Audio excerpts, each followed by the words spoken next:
All right. My CPU's been running at like 100%. So what's the worst that can happen? What's the worst that can happen? It's like, I mean, to be fair, it's mostly because I loaded myself into a place where there was like environments. Like it wasn't just, it's instead of just being like only the egg, there's like the egg, and now there's like a background. Which, you know, probably not the most efficient use of resources. If anything, probably the environment is probably taking up more. I'm sure you can switch games like this. Yeah, I'm sure there's like probably a way to do it, but like again, because a lot of the people I know who use warudo, they don't use like the environments, right? Like they just use it as um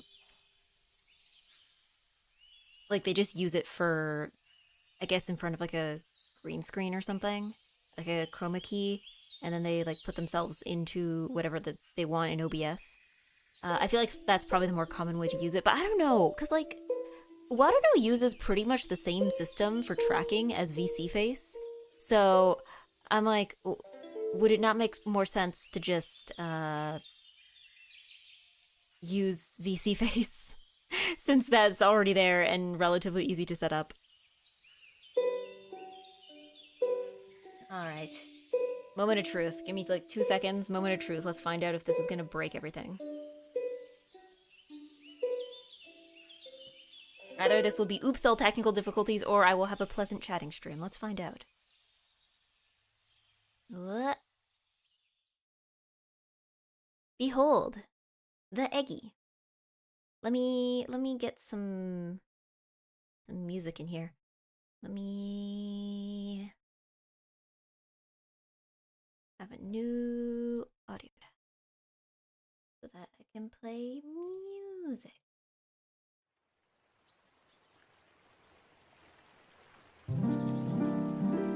There we go. Big chat. Yeah, big chat. Big chat. Small egg. There we go. Is the music an appropriate volume? Is this like alright? Or is it too loud? Or is it too quiet? Or is it too eggy? Hold on, I'm gonna turn it down on my end. I don't know if the... I just realized, hold on, the music is doubled because I... No, the music is not doubled, never mind. Eggy of the Fountain, what is your wisdom? Eat a high fiber diet. Let me just turn down the music on my end so that I'm not like yelling over my own BGM. Here we go. Tiny bit quieter, but overall fine. Okay. I don't think I've seen this model. Yeah, I've had this one for a while. So this was made by Golden Kenji. Can we get a shout out for the Golden Kenji? Hold on, shout out Golden Kenji. So yes, this was made by Kengi, by a longtime friend, Golden Kengi. And yeah, he made this for me back in December of 2023, actually. The thing is that like, I like having a Vroid model because I like being able to like do stuff in 3D if the occasion comes up. The main thing is just like, up until now, my computer was like not strong enough for it to be worth it. So like, you know, I could do things in 3D, but like to actually like use it for streaming, I've used it a couple times for karaoke. But yeah, it's just like, I feel like most of the time, depending on what I'm playing, I usually just end up going with the live 2D just because it's like, well, I know my computer can handle this.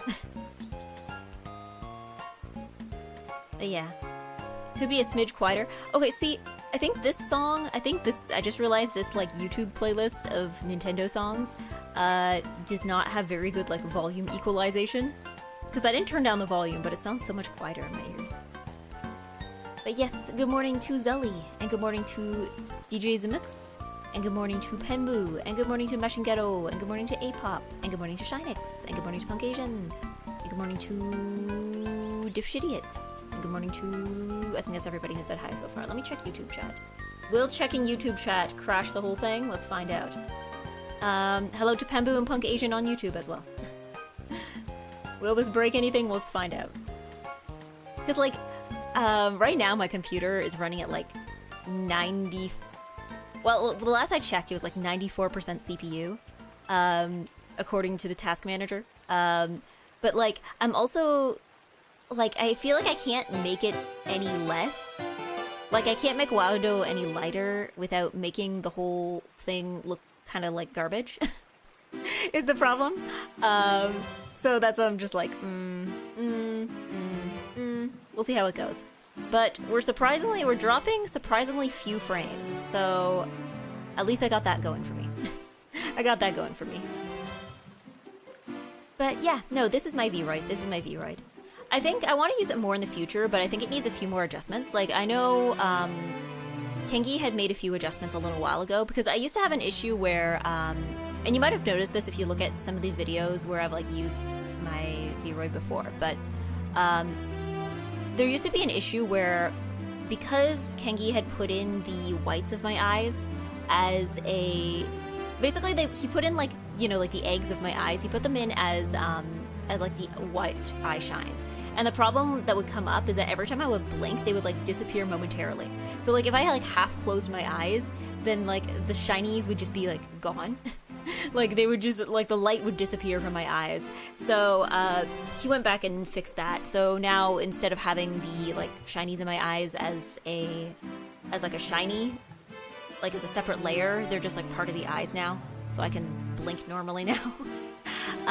But no, there's a few more adjustments that need to be done, but I might have to take the model to somebody else. I have Kengi's permission to do that. Like for instance, let me see if I can... Okay, will bringing up the warudo window break everything? Like for instance, like, you see me here, maybe I should move this way. So I'm standing right now here, as you can see, I'm standing. I cannot sit. I have a screenshot, maybe I'll post it on Discord later, of what happened when I tried to sit. Because the problem is that when I would try to sit, so this skirt is a long skirt, right? And I am reminded why many VTubers don't have long skirts. Because it's not only just a thing of like, haha, sexy short skirt, it's also a thing of like, long clothing is like the worst enemy of 3D modelers. Like, if you've ever done MMD and be like, oh, what if I made like Luca or Kaito dance to this song? You will quickly understand why, like, usually people when they're making 3D models opt for like shorter skirts or like pants or something, right? Yeah, sit down physics bright. Essentially, yes. Because the thing is, again, because of the shape of the skirt, I guess the physics make it so that like the skirt should not be touching my legs, right? So the problem is that if I sit down, it like my legs are clipping through my skirt, but also my skirt is kind of like funneling itself upwards. It's a very strange effect. So, I know Kengi recommended I might need to take it to someone else because like skirt length is not something that he would be able to adjust like manually in Vroid. So yeah, I might need to take it to someone else because like I'm okay with this skirt, but I just think if I made it like, if there was a version, like an alt version of the skirt where either the physics are different or preferably you just make the skirt like knee length or something. Like just shorten the skirt so that I can use it, because I have the same issue in dancing too, because like, again, if I'm just standing around, it's not a problem. But like, if my legs are like moving around, then it gets very messy very quickly. So I think if it was just like a version, just like, yeah, an alt version, same model, but just like, you know, kind of big, like shorter skirt, so that I can sit and dance. Yeah. But yes, also good morning to, I believe it was Mixpage on YouTube. OMG, it's NiceEggy. OMG. Hi. Hi. It is Eggy. But yeah, that'll be a thing to work on. I'll have to figure out who can do that, because I believe it's somebody, because I think Kengi, when he made the model, like, the Vroid stuff he did in Vroid, but there's a lot of stuff Vroid can't do, so he attached it, I don't remember if it was in Blender or in Unity. But yeah, like for instance, like for hats, you can't put a hat on a Vroid, within Vroid. You have to like, essentially like export it to a separate program and then put on the hat there and then export it back into Vroid. Like, That's how it is. Standing Eggy, so elegant. Yeah. Sorry, do you guys want me to zoom back in? Because I feel like I'm like standing. I wanted to show my whole body standing, but I'm like, I feel like I'm like getting progressively further and further away. Like, do I need to be like, go up to the mic? Do I need to start talking into the mic like this? Just so I can get the necessary distance. This is for like full realism here. I am yelling at you from far away. Okay. Yeah. I will play as you in a shoujo action RPG and glide with an egg parasol. Egg parasol. Standing is fine too, thanks for the presentation. What is this, like a conference? Like, are you guys my PowerPoint? Is this my PowerPoint here? Can you give yourself a hammer? Probably. Oh, like the hammer, like the asset, like that, like you have in VTube Studio that goes like bonk, bonk, bonk, like the looping GIF. I could maybe load it in OBS. I'm scared to load anything more into warudo because I am scared that it is going to break everything. Yeah, commit to the bit and just slowly move the camera back over the course of the stream. Yeah, just get further and further away. Yeah. Be courageous. Warudo got this. Does it? I mean, I know Warudo got this. Does my computer got this is the real question. Because, like, you can load in props. The other thing, too, is that, like, loading in props is a little more complicated than it is in VTube Studio. Because, like, the thing is that you have to, like, if you load in props, I think you also have to load in, like, a pose for it. So, like, for instance, when I took a screenshot the other day that I posted on Twitter, I had to, like, load in the mic, but then I think I also had to, like, load in the position of my hand so that it was, like, you know, actually looks like it's holding the mic instead of just, like, having the mic just, like, attached to my hand. 3D egg, yes. Egg real, egg real, egg real. You know, I think one thing I kind of do like with this is, because this is only doing face tracking, right? Like, I don't have any body tracking turned on right now. But, like, I don't know. This still looks kind of natural, right? Like, I might not be moving my hands much, but, like, this, I feel like somehow it's like the body is following kind of natural way. I kind of like this. This is kind of cool. But yeah, the Eggy Symposium on Egg Crate Technology. This is Teg Talks. This is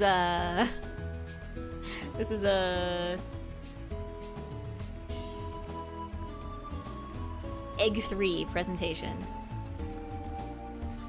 Yeah, if you look at this graph here, this line clearly shows nice going up. Yes, we've noticed that there's a strong correlation between nice and good. We would like to explore these options further.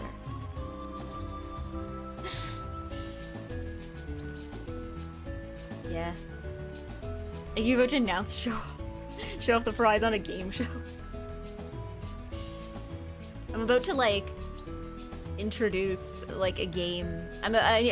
Man, okay, I need to find, like, a pose. I'm sure that there's, like, a default pose in Warudo that looks like, you know, sometimes when you have, like, conferences where they're announcing, like, tech or, like, video game stuff, and it's being, like, the talk is being given by a person who, like, probably doesn't have a ton of public speaking experience, and they're just kind of, like, have this awkward posture. Yeah, I'm just like, maybe... It's like, I'm sure there's probably a pose in Warudo like that.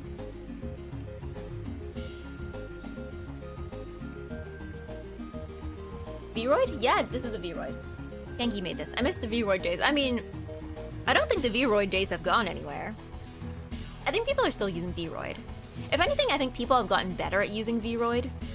Because I think people think V-Roid is gone because you don't see a lot of, like, hoodie V-Roid guys. But I think it's more that, like, people got better at making V-Roids, so now you can have a model that's V-Roid but doesn't necessarily look like it. And also, too, I think, like, V-Roid changed their defaults for textures, because it used to be that, like, default V-Roids were, like, shaded in a very specific way, which I guess that became the look. But they changed the defaults. I think they changed some of the default textures.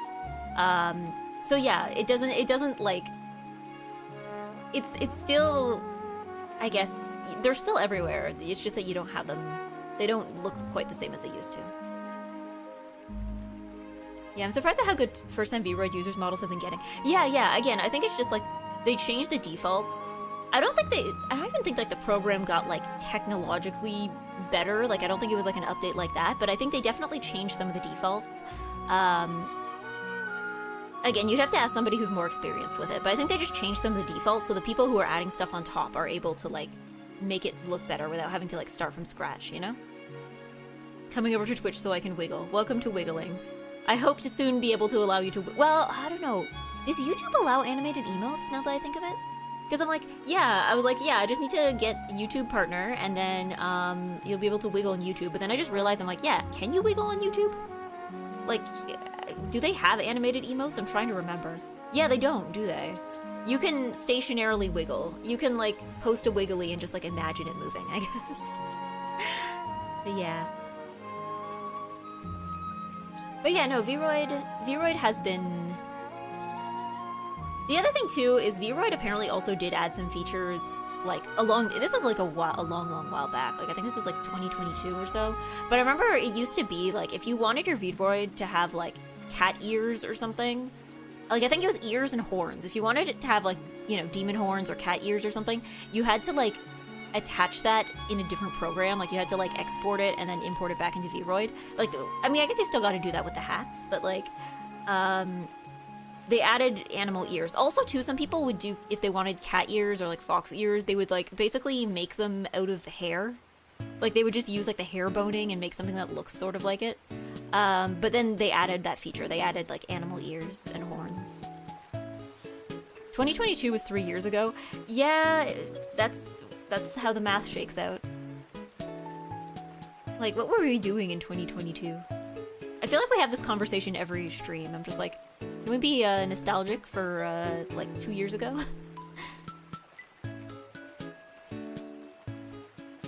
Like, we're gonna be look to the past, but like not really the distant past. I guess it kind of feels like the distant past.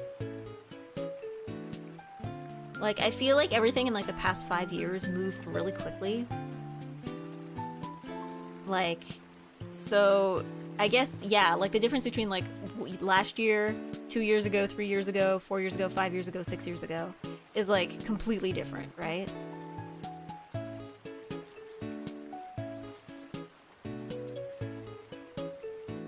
Another month, another time talk. Hey guys, have you noticed the passage of time? I think time has been passing. I don't know if you guys have noticed.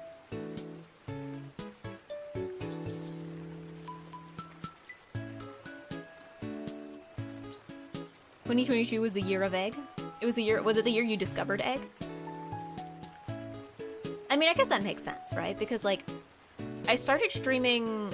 I mean, technically speaking, it was the end of 2020, but I started streaming regularly at like early 2021. So I guess, yeah, I would have been around for almost a year at that point.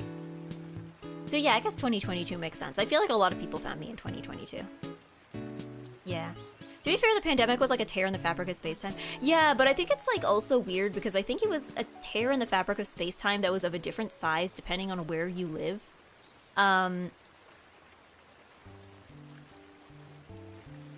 Because I remember, obviously, like at the very beginning, right? 2020, like early 2020, everybody was kind of in lockdown at the same time. But I remember, like, after that initial, like, you know, period of like 3 months or so, like by the end of the summer, I feel like every place in the world was in a completely different situation. Like, I think 2020, like I was going to school remotely. But I was still working. Like, I had a retail job and stores were open in person and I was working. Then, beginning of 2021, they shut everything down again for like a month. And then they opened it up. And then they shut it down again. Like, and then I think by the time it was the fall of 2021, I was back to in-person school, and I was, like, working in person. So, like, I think by the end of, well, not even then, because beginning of 2022, I think it was also, like, another very short lockdown. I think by mid-2022, everybody was kind of on the same page, but, like, yeah, it was, especially 2020, 2021 was very weird, because, it's like, it was completely different for everybody. Yeah, 6 years ago was Somnia Files. Yeah! 2019. Yeah, working in healthcare in 2020, 2022 was wild. Thankfully, grad school wasn't too affected because we were already mostly virtual. It was only a class or two of my program that was affected, but we were lucky in that respect. Yeah, I mean, I think for me, because, like, I was in university, and I was working retail in 2020. So, I know it's different, because, like, I know a lot of people my age, because I started university a few years after a lot of people in my age group, so I knew a lot of friends that graduated in 2020, and presumably some of them found jobs. Like, I know somebody who went to grad school in 2021, and she got to do it in person. But yeah, no, I'm trying to think, because, like, I know it's different for healthcare workers. It's different if you were, like, working retail, because, like, my experience was, like, not really working. It was kind of weird, actually. So, because the way they did the stimulus checks in Canada was basically, it was, like, $2,000 a month. And you could apply for it if you were, like, if your place of work was closed down, or if you were off work for more than, for like 2 weeks or more. Basically, it was like 14 days or more, I think. So I remember they handed out those checks for, like, I think it was almost till the end of 2020. But I remember it was funny because, like, so the store I was working at, right, they closed down, and then in the summer, like June-ish, they reopened, right? And I remember how they did the scheduling in 2020 was because they wanted the people who were part-time workers to be able to stay on the, like, to be able to continue getting stimulus checks. So how it got scheduled is that I would be, like, all the part-time workers, it was like this. They would just, like, have people work for, like, 2 weeks, and then they would give you, like, 2 weeks off so that you could still apply, because it was like, oh, this is 14 days off. And I'm like, okay, I guess that's kind of nice of them. Because the other thing too is that, like, because it was, the stimulus checks was $2,000 a month, and I made minimum wage at the time, which I don't remember how much minimum wage was at the time. $2K a month, yeah, that's what it was for Canada. And it was because $2K a month might sound like a lot, but keep in mind that that was, like, the flat rate, right? Like, I know there was some discussion around the time of, like, should we maybe take in other factors? Because I know there was some people who live in, like, expensive cities and were like, hey, this is not enough. Like, $2K a month is my entire rent. But then other people who were like, I guess if you were working somewhere else, or if you were in the countryside, or you're like, yoo-hoo, $2,000. Yeah, so that's why I was like, yeah, for me it was a lot at the time, because I was like, I was making minimum wage. I was not making $2,000 a month at the time from my part-time job that paid minimum wage. Yeah, so it was something like 14 or 15 an hour. Yeah, and I only worked like 20 hours a week or so it wasn't like, I was a student at the time. So yeah, $2,000 a month was like, this is more money than I have ever made in my life. I mean, to be fair, I put most of it in savings. Like, I think a solid chunk of my Japan savings came from that. I would just put, like, I would get the stimulus check, I would put like $1,000 of it in savings, and then I would keep another $1,000 for other expenses, and I was like, I don't know what to do with this much money. I've never had this much money. Yeah, saw Zero Somnium Files cosplayers at ANYC. I'm just devastated. No! Wait, are you still at ANYC? There's still one more day, right? Wait, why are you here? Hello, friend. Hello, baby. Why are you here? Are you waiting for a panel or something? Are you... Why are you here? She's just standing there menacingly. Yeah, I'm sorry. Yeah, supposedly it was $2,000 every month for up to 4 months. Okay, so it was 4 months. Okay, so that was... June... So yeah, that would have been like... Because it started in, what, like March? I think it was April, May, June, July. That sounds about right, because I feel like by the time I went back to school, I wasn't getting them anymore. I don't remember how long it lasted, but by the time September came around, I think most stores were open again, so I guess there wasn't as much of a need for it, at least at the time. They didn't really give anything out for, like, all the 2021 shutdowns, so I guess they just, like, they gave up. I'm riding a train home. Okay, acceptable.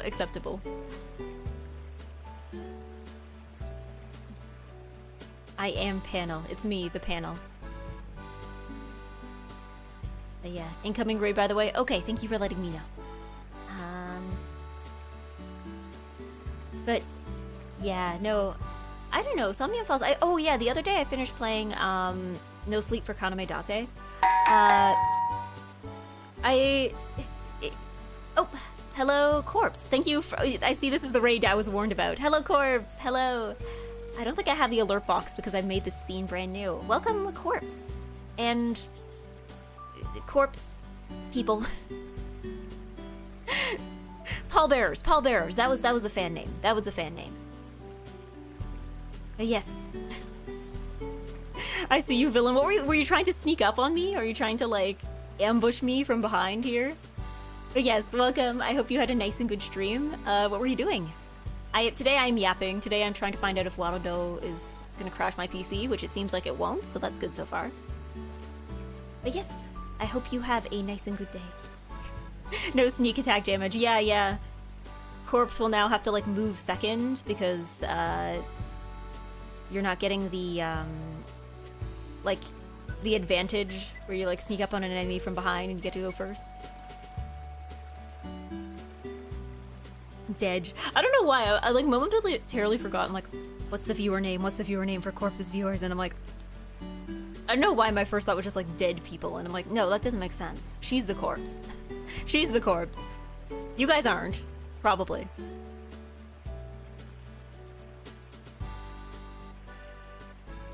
I'm just like, funeral home workers.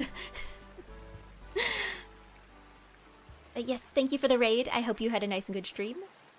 Please enjoy the rest of your day. But yes, what was I at? Ah, No Sleep for Kaname Date. I played that the other day.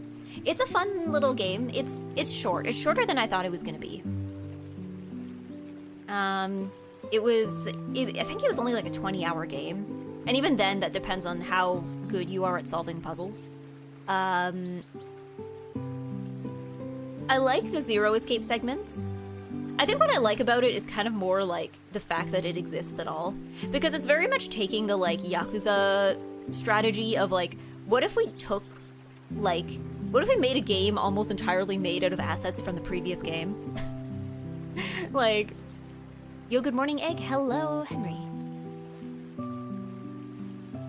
But yeah, just like the idea of like, what if we made a game that's like, because like I think the only new assets were, I mean, there was a couple new characters, and I think Aset had they gave her a new outfit for that. Like she got like the bunny girl one.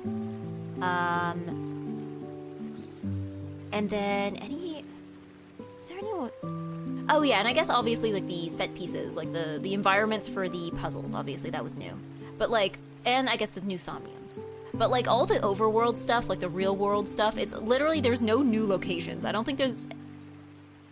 think every single location that they used in the game was like taken from a previous game. So I kind of like that exists. I like that exists. Like, it's the Yakuza strategy.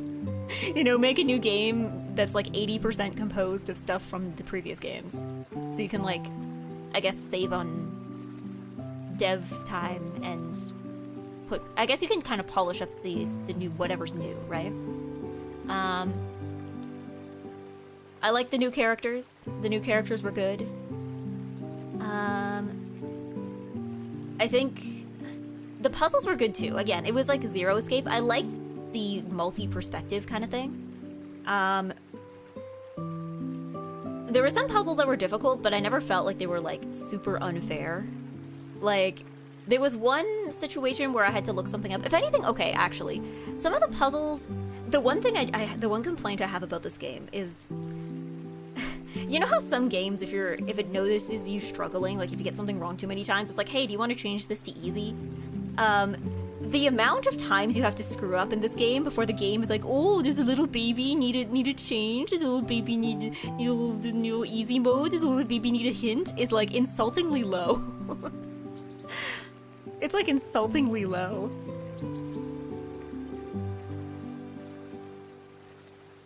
Like, I think it was like in the first puzzle, like the spaceship one with Tessa. It was like, I think I just like walked around too long. I didn't even do anything. I just walked around too long. And the game's like, you seem to be having some trouble. And I'm like, I'm familiarizing myself with the space. Let me live. I don't remember the previous games doing this. Even for the Somniums, it kept doing the same thing too, where it's like, you know, you mess up once and it's like, would you like to try again on easy? And I'm like, no. Like, a lot of the Somniums are kind of trial and error, so it is kind of annoying that every single time it's like, you're having trouble with this, and it's like, no, I'm having trouble with it. I'm doing this multiple times because it is a puzzle game, and I will have to do this puzzle multiple times to be able to figure out, like, what is the correct order of actions here. Like, let me live. Let me live. Yeah, there are no games where it is not insulting. We know where the difficulty settings are. Yeah, but it's like, I don't know, how many times... I guess it makes sense on the first few puzzles because they just want you to make sure that you know that that difficulty setting is there, right?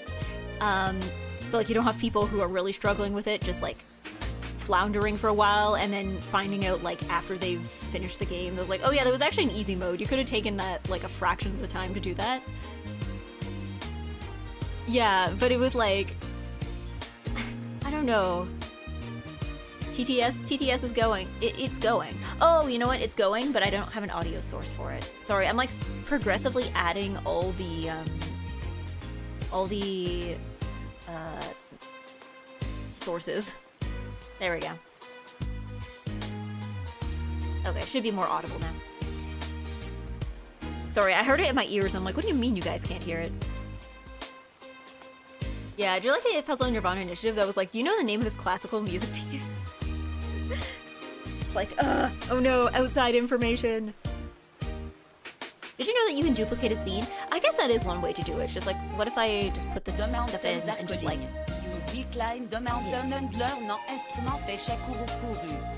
Yeah, I guess you could just like take the other stuff out and then like just put this in.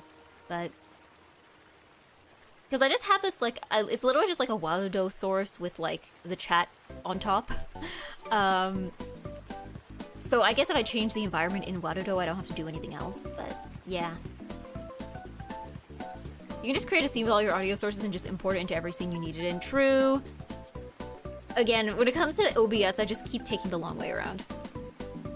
How many times do I need to make a new OBS scene before OBS is like, would you like to try this on easy mode? Yeah, 3D Eggo real, yes. It's been real for a while, I just haven't had a chance to use it much. I should use it more often. Since every time I pull it out, everyone's like, wow, 3D egg. Wow, wow, wow, wow, wow, wow, wow. Is there a way to lock the camera in place? Hold on. This is annoying me. Every time I shake my head, the entire world shakes. There's gotta be a way to, like, lock the camera, right? Camera, here we go. Enabled? No. Hold on, what did I do? I disabled the camera. Hold on. That was dumb. So so evidently that's not the button to press. Orbit character. What a free look? Nope, that's not. Oh wait, no, never mind. Free look is what I was going for. Okay. Okay, I had it to orbit, set to orbit character, but I imagine it was probably orbiting the character. I imagine it was probably orbiting like my head or something, and that's why like the whole world would shake every time I was like, ugh. Yeah. 3D egg. So round. So rolling. Eggy OBS source review when? Never. Like, I'm lucky I'm in like a new scene because like all the scenes that I use normally, like my gaming scene, my like my room, the greenhouse, like all the ones I use normally are like so cluttered. They're insanely cluttered. Like just years upon years of just like pictures and random sources stacked in, because like, you know, when you're like, oh, I need to show the picture to chat, I want to show you guys this, and then I like put the picture into OBS, so there's another source, so there's just like a bajillion muted sources. There's like 9 billion pictures and they're all invisible. Yeah, some people organize their OBS. I am not one of those people.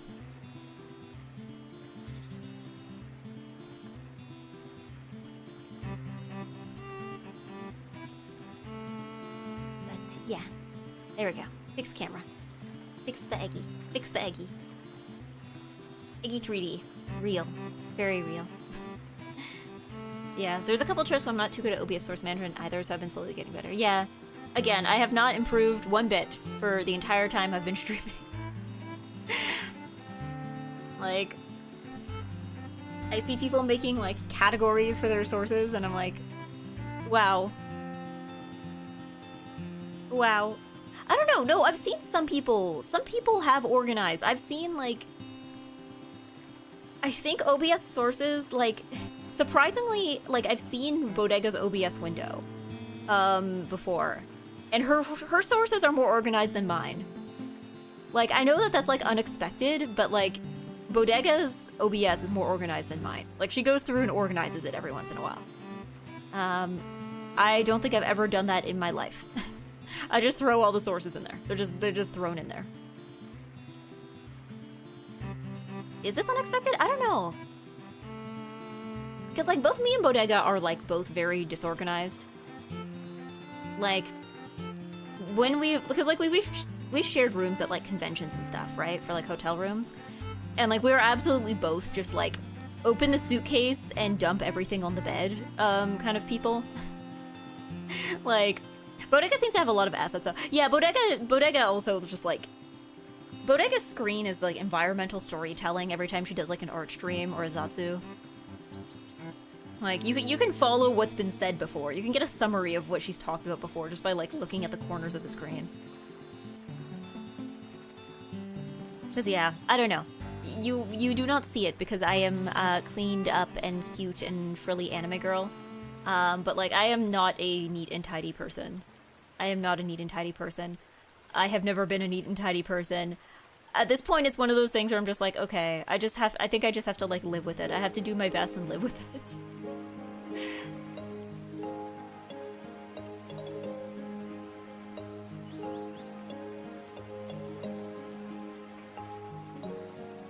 Hello, Robert Brown, hello. Yeah, she has ever modeled her frame, the bud, sometimes something random, and currently the child in some form. How are those IKEA boxes holding up? Actually, I didn't go to IKEA. I went to, Miniso, and I bought, baskets with, Sanrio characters on them. Okay, so actually my room is a little bit better, because I had a side table that I had a bunch of stuff that's just, like, dumped on the side table, because I like being able to reach stuff easily.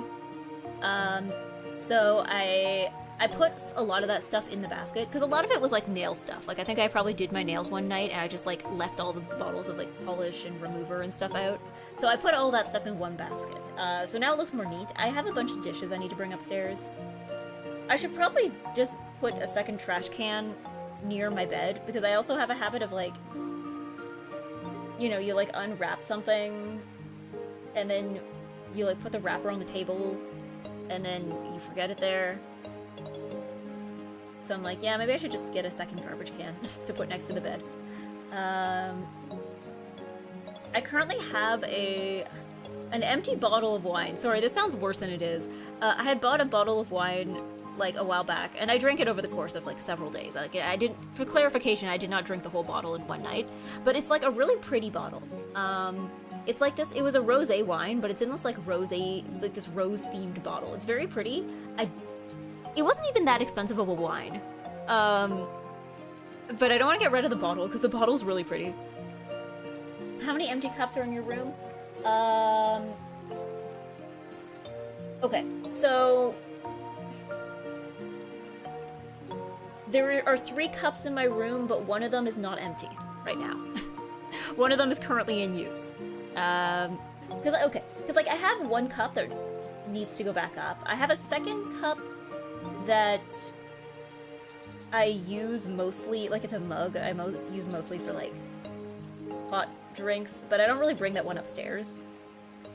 And then I have a third one that's, like, a travel tumbler mug thing, but I use it as a cup when I drink water during stream, so...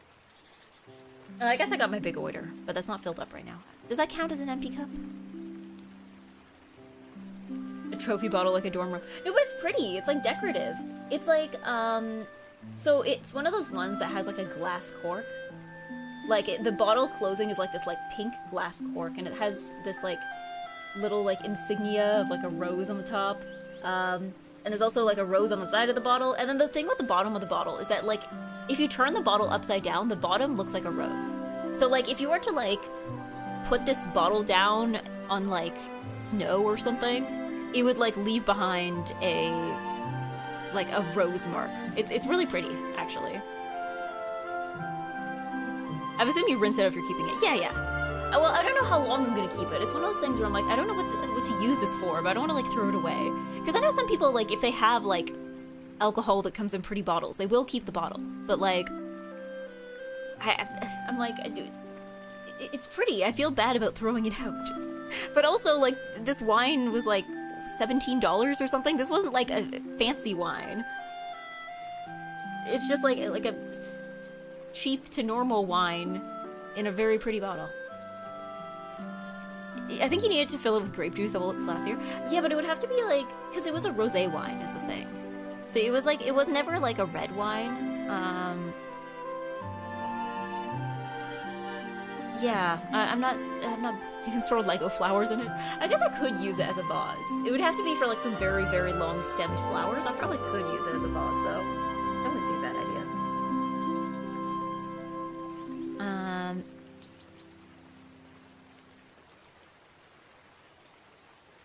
But yeah. No, I tried port wine as well recently, which is like apparently like the sweetest possible red wine. I've come to the conclusion I think I'm not a red wine person. Cause like to me, like my parents are like red wine people. Like my parents, their like drink of choice is like very dry red wine. And I don't know, I don't like when the wine is too dry. Please, I prefer when the wine is wet, please. I would like the wet wine. But I assume that, like, oh, red wine is just like that. And then I tried, like, a very sweet red wine. And, I don't know, it was okay, but I think I might just not be a red wine person. I might be, like, a white wine rosé person. Because, like, the red wine I tried, it was a port wine, and, like, I could maybe see it. It feels like the kind of wine that you would use for, like, a dessert, right? Like, if somebody made, like, a sauce, like, if they served, like, ice cream and they put that on top, it would be pretty tasty. I have a family member that drinks her port with Mountain Dew. What? Why? Why Mountain Dew? Is she trying to do like complementary colors here? Like what if maybe if I drink the red drink with the green drink, like the two will like cancel each other out or something. Gatorade wine. Oh, I see you're also getting the videos, the YouTube shorts about the like Gatorade mead or like the popsicle mead. No, I don't know. I'm just like, I guess I just don't like when things are too dry. Like I can tolerate them, but I'm not gonna like, if you gave me a choice between that and something else, I would probably pick the other thing. Like, I don't care for beer, but like, if you pour me a beer and you were like, here, let's have a beer, I mean, I would probably have the beer. I wouldn't choose to drink the beer, like, out of my own volition if you gave me a menu. But, like, I would accept the beer. Taco Bell sells wine Baja Blast. Oh, do they have it, like, what is it, like, Taco Bell Cantina or something? I like it dry and kind of minerally. Yeah, I think I'm just baby Eggy who wants sweet thing. Because, like, what are the other alcohols I like? It's like umeshu, which is also pretty sweet. Chuhai, which is, like, probably more sugar than alcohol. Hello, Borp fan. Like, I guess a lot of, like, gin and tonic type stuff, like cocktails, which are usually also sweet.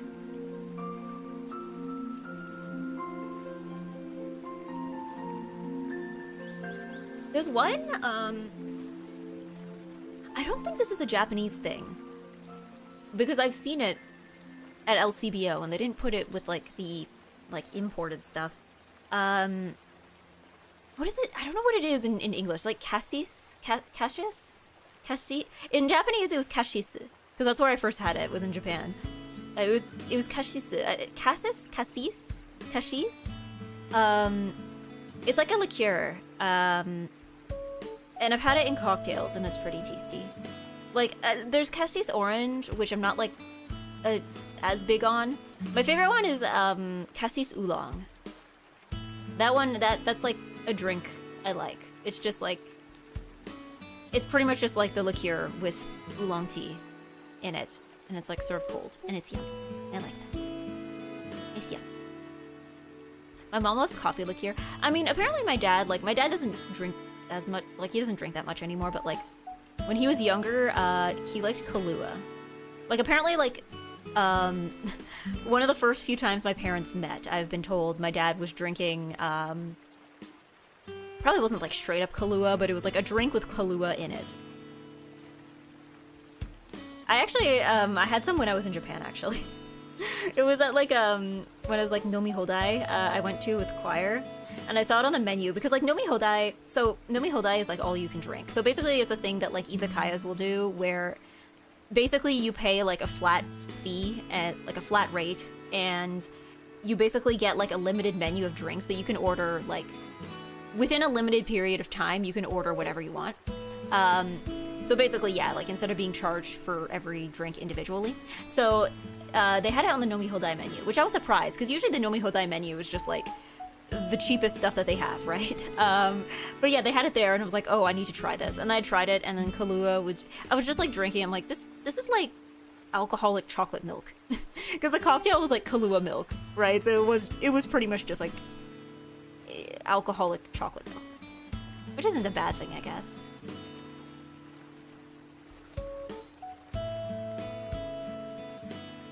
But yeah, I can appreciate some brandy with a little of a neutral soda water. Yeah, I mean, thing but sparkling. Like, usually umeshu. Sparkling umeshu is, like, also another eggy go-to. If I'm somewhere that has it. But yeah. 3D Eggy, hello Bagel Post. I am 3D today. I hope my computer is dropping surprisingly few frames, so I think we might be okay. More okay than I thought. But yeah. Yeah. No, I think I need to go back. I need to do Nomi Hodai. Places here don't have Nomi Hodai. Because the thing with Nomi Hodai, with, like, all you can drink is that, like, it's within a specific period of time, right? So I think it was, like, you pay a certain amount of money, and then they'd be like, okay, within, like, an hour, or within, like, an hour and a half, right? So that I guess people don't get, like, too drunk. They just get, like, a normal amount of drunk. But yeah, like, most of the Nomi Hodai menu was just, like, stuff that could be made cheaply, right? Like, it was all just, like, chuhai and beer. Like, you wouldn't really find, like... Some places might have, like, sake. But, like, yeah, you wouldn't really be finding, like, cocktails on a Nomi Hodai menu, just because it's, like, those take more, I guess, time and money to make, so... Yeah. But it was fun for trying new drinks, though. We go somewhere that does have a bigger variety of stuff. I wanna do Nomi Hodai again. Need to drag all my friends to Japan. To an izakaya. And then we will have alcoholic beverage. There's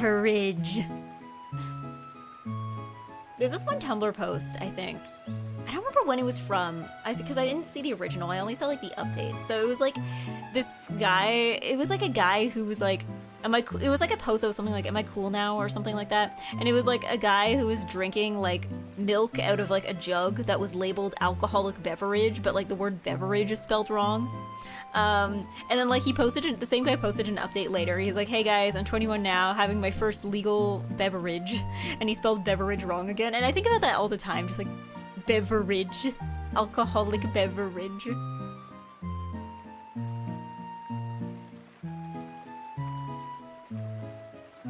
It's like one of those Tumblr posts that I think just, like, buried itself, and then you just need, like, the right set of words to unearth it.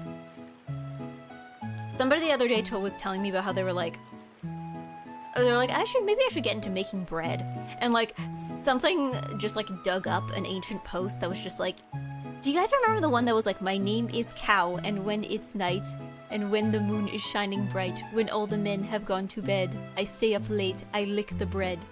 I think that was like a caption that was, there was like this, I think a picture of like a cow licking like a loaf of bread on a windowsill or something, and then somebody wrote that little poem as a caption. And yeah, I lick the bread is just like something that like I had buried. Divine light, hello. Looking for the silver lining, welcome. Yeah, I stay up late, I lick the bread was like something that was just like...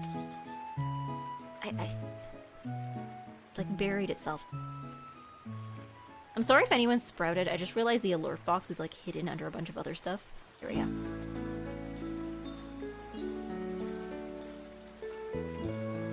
But yeah, no, it was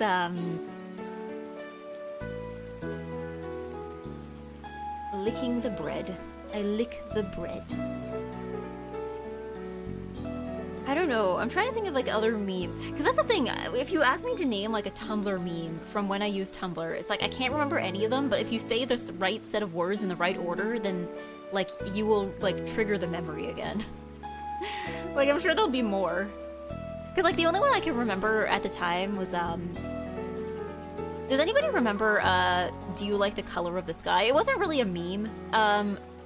But like do you like the color of the sky was like this post that went around that was like it started with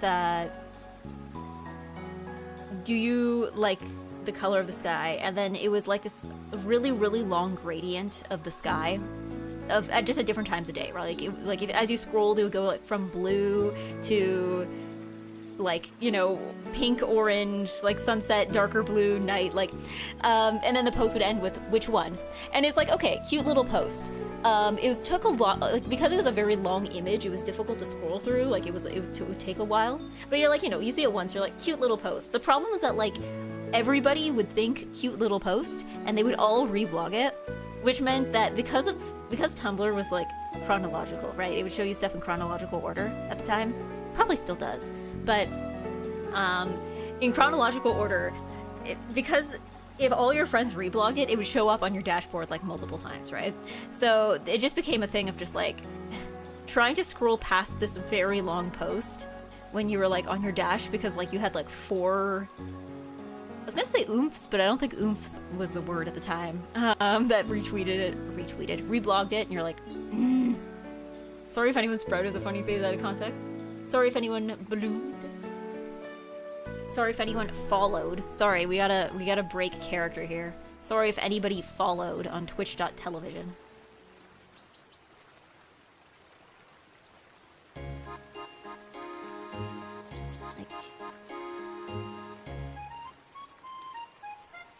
Followed on Twitch. Sorry if anybody subscribed on twitch.television. Twitch.tuvalu.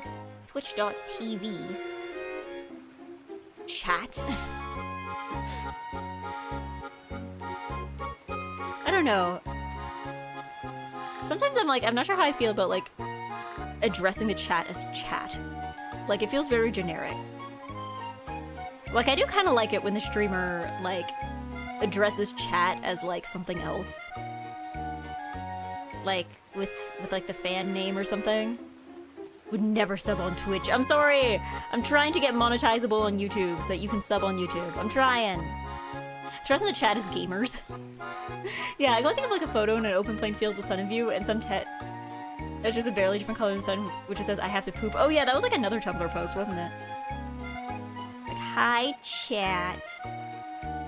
Chat, is this real? No, I like it when the streamer addresses chat as like something else. Like, with the fan name or something. That's fun. I like that.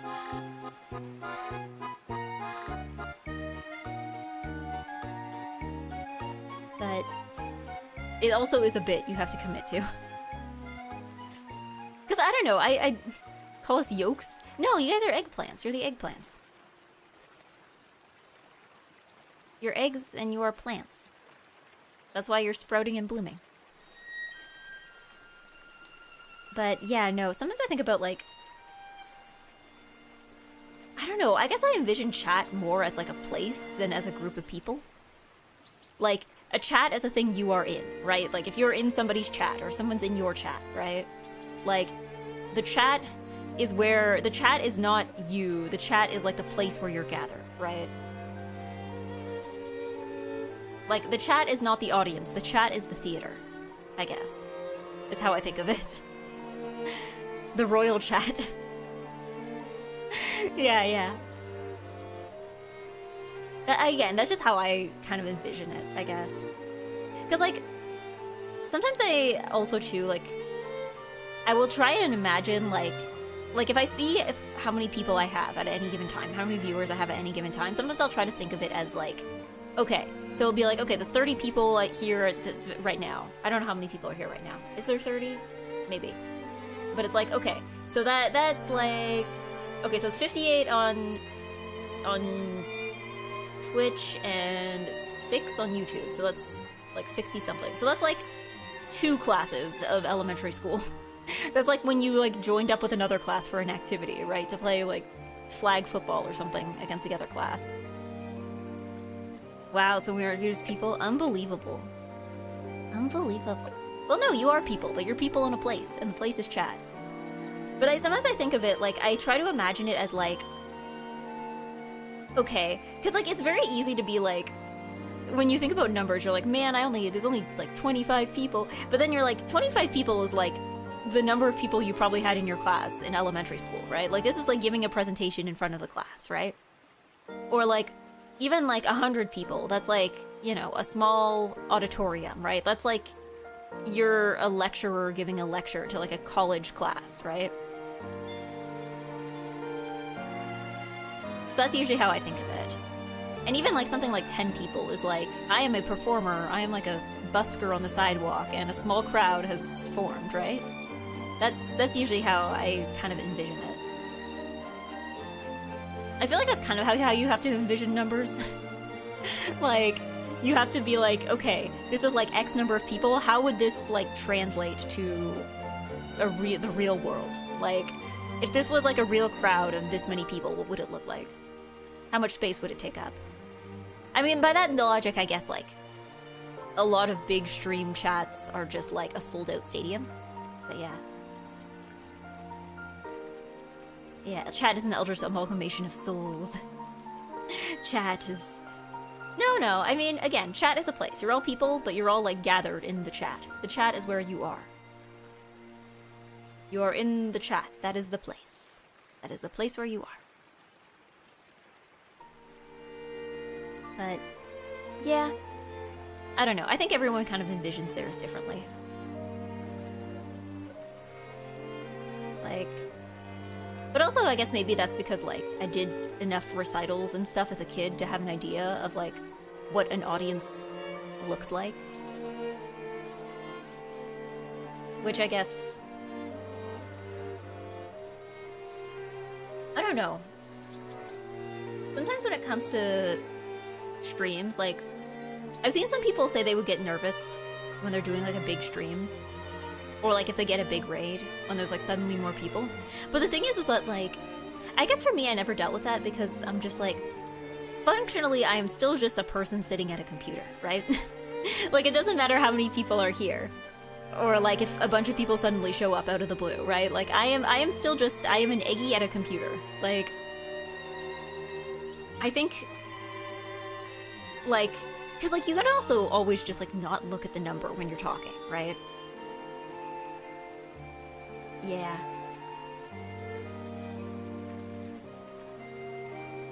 Yeah, chat is electrons where superposition comes into effect. I didn't take physics in high school. or is electrons, is that chemistry? I didn't take that either. Visual, the chat as like 16 plus concurrent mahjong games in a park. Yeah, chat is a bunch of people sitting around like an auto table. Yeah. It's both. Oh, okay. Yeah, I didn't take either. Like, grade 10 science was the closest I ever came to failing a class in high school. So I was like, well, I don't need science for anything that I can see myself wanting to go into. So, yeah.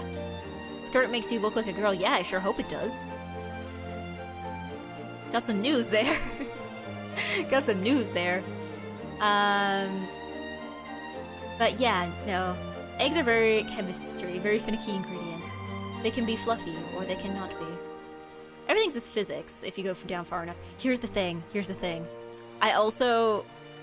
I mean, okay, actually I took math the whole way through, but I didn't have to. Like, because by the time I got to grade 12, I was like, okay, I am not going into a STEM field. I don't know what I want to do, but I know what I don't want to do, and that is math and science. So, I took math in grade 12, but it was like easy math. Like, it was essentially like math that was more or less like a repeat of what I had learned the year before. And I was like, yeah, I just wanted to do it so I could say that I took math. Like, I could have taken a second spare or something. French phrase? Je n'ai pas pris des classes de sciences en école secondaire après le 10e année. Thank you for redeeming. Excuse me, are you made out of frogs? Excusez-moi. Est-ce que vous êtes fait de grenouilles? Grenouille is such a fun word. Yeah, math was usually my weakest subject. Same for me, I think. Well, I think for me, okay, I'm gonna deflect blame here for my own failings. I'm blaming my grade 9 math teacher because I was good at math until grade 9. I did fun. Like, I wasn't like good at math. I wasn't like passionate about math, but like I was okay at math, right? Like I was decent at math until grade 9. I had my grade 9 math teacher was one of those teachers where like she only knew how to explain things one way. Like, I'm sure she was knowledgeable, I just feel like she wasn't very good at teaching. Like, often what would happen is that, like, she would explain something. I wouldn't understand it. I would be like, hey, can you, like, I don't understand this, would you be able to explain it? And then she would just basically, like, repeat the same explanation she just gave. And it's like, I didn't understand it the first time, so I don't think repeating it is really gonna make me understand it more. I just don't understand it for a second time. So, yeah, I kind of fell behind in math in grade 9. And then that just like domino affected for the rest of high school. But that was fine, because like, again, I wasn't like especially passionate about math, and I didn't really know what career I wanted to go into, but it probably wouldn't be something involving math. So I was like, you know what, I'm okay with this. I'm okay with this. I'll leave the math to the math people, you know? I'm more of an English class EGGY. Math is kind of boring in practice, and it's great in principle. You think about how calculus advanced humanity. In terms of business and science, it's interesting, but actually doing it is boring. Yeah, I mean, because I know there was some classes, like I had to take an economics class in university, and it was kind of interesting, but I feel like what you do with the math is more interesting than the math itself, right? Like, it's like, okay, here's like an equation for figuring out, like, you know, the cost of living or something, but like, I think the implications of whatever answer you get from that is more interesting than, you know, the equation itself, you know? Yeah. Are you a yolk? I guess sort of. My logic is that I'm an egg girl. I am an egg. I am a girl who is an egg. It's like a cat girl, how like it's a cat girl with like a girl with cat features. I'm an egg girl. I'm a girl with egg features. My undergrad differential equations professor really made me hate math. Would come in clean with a cardigan and just walk out covered in chalk. He would just spend 50 minutes solving one equation, only to occasionally turn and say, "You see," and then go back to writing. No! Yeah, everyone should be forced to take economics. Oh, and thank you, Tatters, thank you for sprouting. I should probably move the alert box somewhere more practical. There we go. Yeah, I have an econ minor. Yeah, I think I only had to take one economics course. I actually liked it fine. The only thing is that it was one of those courses where the teacher... I should have listened to people who said, oh, this teacher gives really hard final exams, because I was like, throughout the entire class, I was getting like 90, 90, 95, 95, like every assignment. And then somehow got like completely blindsided by the final exam. Like, he just like really upped the difficulty in the final exam. I think I got like a 68 or something. But yeah, I don't think I would have like studied economics as my major necessarily, but like as like, you know, an additional class that I had to take as part of my major, I was like, okay with it. Like, I don't think it's like my favorite class that I took, but I'm trying to think what my favorite class I took in university was. I mean, I liked my Japanese courses. I like those a lot, obviously. I had one French class that was like, it was specifically about like French public speaking, but the teacher was like, I think she probably had like a background in theater or something, and she very much like applied that. So like we would spend part of the class doing like vocal warm-ups, and it was like pretty much like a bunch of like do a group presentation, put together a skit, like do a presentation about this or that. Like it was a fun class. I liked it. It was also kind of, I don't know, because I had one friend who was in a completely different major, and it was a friend from high school, and she was in a different year and in a different major, but we somehow both ended up in this class. And I don't know, I remember being at the end of the semester, I'm like, wow, this is kind of bittersweet, because I think this might be the last time I will ever take a class where I have like a close friend that I already know who is in the class. It's like, wow, that's the last one. All the classes from there on out are just like people I have never met before.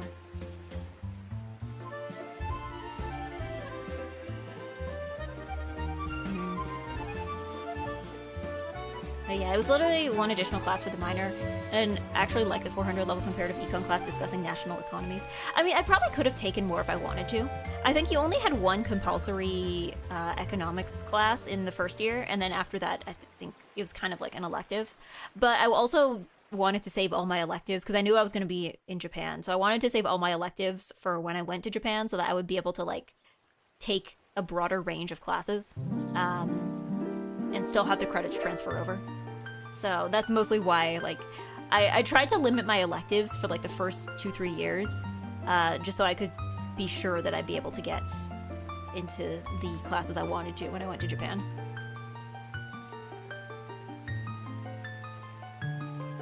Because yeah, like, the way it worked at my school is that like if you did an international exchange, basically when you came back, they would try to find like some kind of equivalency for the credits that you did there. So sometimes that was easy. Sometimes it was like, okay, you took a class on the Japanese language, so that will be, that will be a Japanese credit that counts. Or like you took a class in English literature, so we're gonna count that as like an English credit. That's fine. I'm here to share my knowledge. What do you know? What do you know? But I think for some other classes it was a little more complicated because if there is no equivalent at my Canadian university, they would just like be like, okay, that's an elective, I guess. So that's what I was worried about, is that like I would take too many courses that counted as electives and like the credits wouldn't transfer over properly. But surprisingly, a lot of them did. Like I took a course on like political science, and despite the fact that it was like less advanced than the poli-sci courses I took in Canada, like it still counted. So I was like, okay, cool. Obviously my Japanese classes, I think I took one on intercultural communication, and that one transferred over as well. So I was like, oh, okay, cool, I guess. Honestly, I was actually thrown off when I came back because I was fully expecting that the credits wouldn't transfer over properly and I'd have to do like an extra part-time semester just to finish up like the last few credits. But then I didn't, and I was like, oh, okay, I guess I'm graduating now, okay.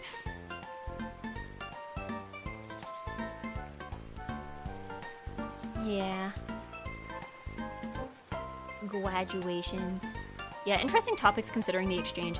Yeah, well, I mean, to be fair, most of my class choices came from the fact that, like, my Japanese was not good enough to take courses in Japanese. So all the courses I took were either in English, or they would put it as English and Japanese, which could mean anything. Sometimes it meant, oh, this class is taught in both languages, and sometimes it's like, this class is taught in one language, but you're allowed to submit assignments in both languages. Sometimes it was like, this class like involves both. Like I had one class I was on English literature, and the lectures were entirely in Japanese. I did not understand anything of the lectures for that class, but a lot of the readings, like pretty much all the reading was in English, because it was a class on English literature, right? So pretty much all the reading was in English, and you were allowed to submit assignments in English. So like you could still pass as long as you like, did the reading and wrote the assignments. Like Yeah. And then, again, Japanese language classes, that was Japanese language. I had like 2 of them per semester, 2 or 3 of them. That was probably like the bulk of my classes. And then, yeah. Intercultural communication was scary because the class was way more Japanese than I thought it was going to be. And then the political science one was actually taught mostly, it was taught pretty much entirely in English. Like, I think if you wanted to submit assignments in Japanese, you could, but like the whole course was in English.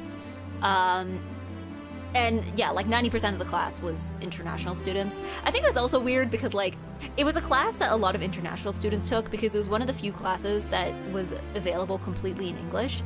But I could tell that like not everyone taking it came from the same like political science background. Because for me, I'm just like, yeah, of course, this is my field. This is what I studied for the previous years. But I remember because there was like the teacher would have us like hand in assignments through like a Google Docs folder essentially. And I remember like after the assignments were submitted, like I could look at other people's, because again, it's not like they were like top secret or anything, because like obviously we were discussing them in class. So it wasn't a big deal if you could see other people's because we'd be discussing them anyway. But I remember looking at some other people's and I was like, I remember the first time I submitted one, I'm like, oh god, I hope I wrote enough. This says like 2 pages, but this is just like barely 2 pages. And then I like looked at other people's and there was like 1 paragraph and I'm like, never mind, I'm fine. I'm fine. I'm fine. Yeah. Eggonomics. Eggconomics. But yeah, no, it was... I mean, again, I felt like I was like... I kind of felt like I was showing off a little bit in that class. Partly because it was my field, but also because, like, I was, like, I don't know, I guess it was one of those things where I was, like, very quiet and never talked to anybody, but I was very okay with, like, speaking in front of the class. Because a lot of the time, basically, what the class was is that, like, the teacher would give the lecture, then we would break off into little groups. We'd discuss, like, what we had written about in, like, the previous week's homework. And then, within those little groups, we would have to, like, basically one person out of each group would have to, like, tell the entire class what their group discussed. And usually I ended up being the person who would speak in front of the entire class. And I was, like, okay with it. That was the thing. Like, I was okay. But on the other hand, I'm just like, did everybody think I was a show-off? Did everybody think I was showing off because I talked every time? I mean, I guess for some people, they're just like, okay, well, at least I don't have to give the presentation, so that's okay. But then I'm just like, I don't know. Was I, like, discussing other people's ideas enough when I talked in front of the class? Like, again, this is like 3 years ago. Probably nobody remembers this. It's fine, probably. It should be fine. Yeah, you're right. I'm overthinking this. Again, they were probably just happy they didn't need to talk. That's true. That's true. Well, it's just like, I don't know. I'm a yapper. I'm a yapper, and I don't mind public speaking. So... yeah. Yeah. I regularly talk from an eggplant audience. I don't know. Do you think streaming counts as public speaking? Because, like, technically I am speaking in what is, you know, internetically. Like, this is a public space in the sense that, like, anybody can click into the EGGY stream and watch it, right? But are like... I guess it's not quite the same as public speaking because you don't have, like, the whole, like, make eye contact with the audience, like, use hand gestures, like, I guess it's not quite the same thing. But surely there's gotta be transferable skills, right? Yeah, you give college kids a lot of credit, they got that Zoomer stare. No, but this was, like, 2 years ago. This is, like, 2-3 years ago. Zoomer stare was not a term that had been coined yet. Also, too, I think, I don't know, I think because it's an international exchange, though, I think the people who were there, they kind of wanted to be there. Like, Japan is not a country you do an exchange to by accident, right? Like, it's hard to do an international exchange anywhere by accident, but, like, to Japan specifically, that's not a place you go by accident, right? Yeah.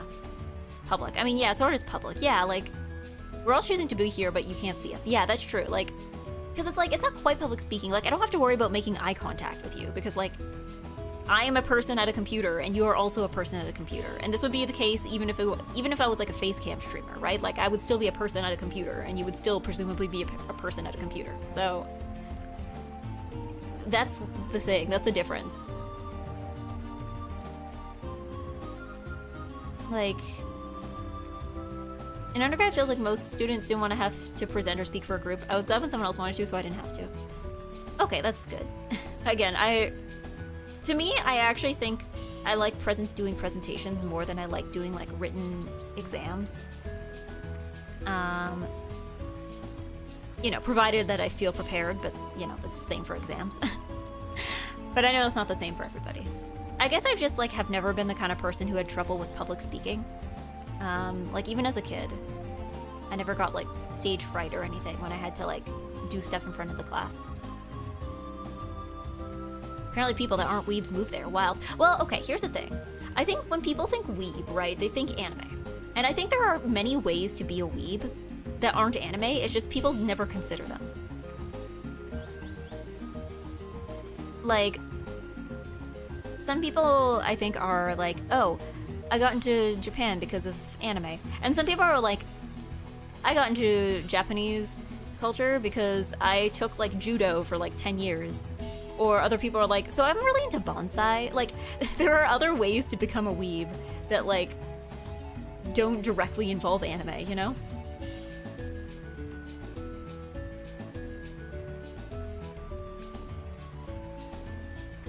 But yeah.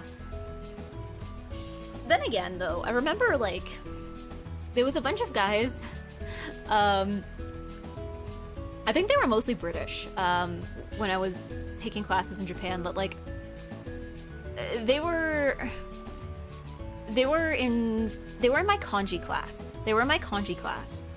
And, I just remember, like, I don't know if they passed any of their tests. I don't think I ever remember seeing them, like, turn in homework or anything.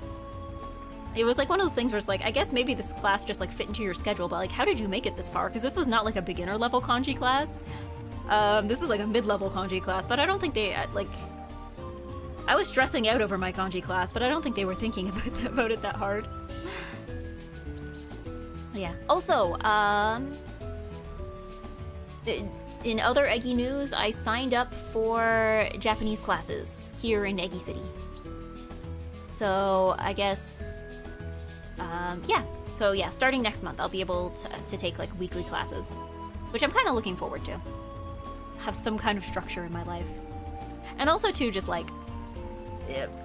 do homework again. I will do homework. I will... have to do worksheets. I don't know if we're going to be learning a lot of kanji, but she'll become more Jozu. I will remember how to Nihongo. Yeah, you take kanji classes, me taking kanji classes. We're not the same. yeah, I'm taking a kanji class, and you're like, oh, so you're learning to, like, write the characters? And you're like, no, I'm learning how to cook rice porridge. It's a cooking class.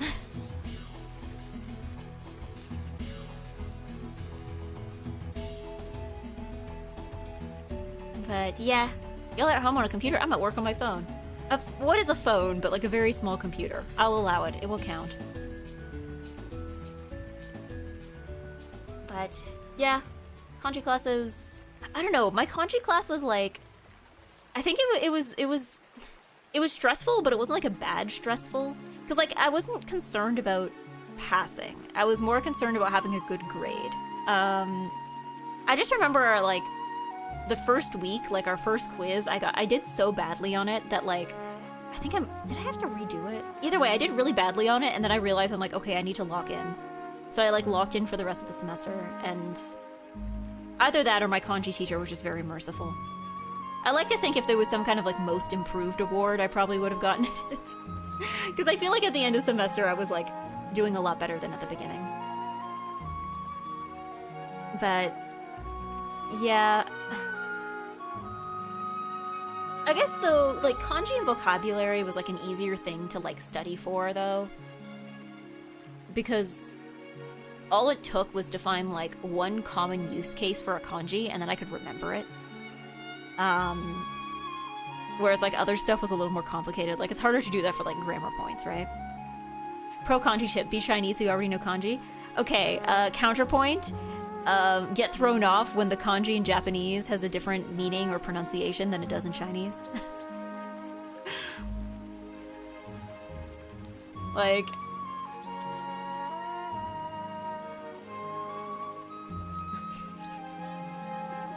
yeah. I think, again, something... Do you remember all the readings? The thing is that, like, with kanji, if you ask me with a kanji, if you're like, name every pronunciation for this kanji, I probably can't do it for any given kanji. But, if you showed me the kanji in a word... yeah. Take out me moments. Yeah, yeah. Actually, that was the exact example, actually, my teacher used, I remember. When I was taking Japanese classes at my university in Canada, like that was the example the Japanese teachers used of like, not everything in Chinese maps perfectly onto Japanese perfectly. Because if I remember correctly, so like tegami with those two kanji that Pembu used, in Japanese it means like letter, like, you know, like the thing you send in the mail. But I think in Chinese it means like toilet paper or something. Because like the kanji there are technically it's hand and paper. So it's like, okay, technically both are like a plausible interpretation of putting those two together. Every pronunciation of, oh god, I can't even figure out what character that's supposed to be.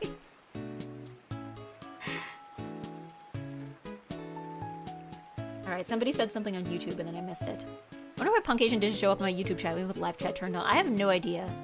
It might be on Twitch, maybe? Maybe.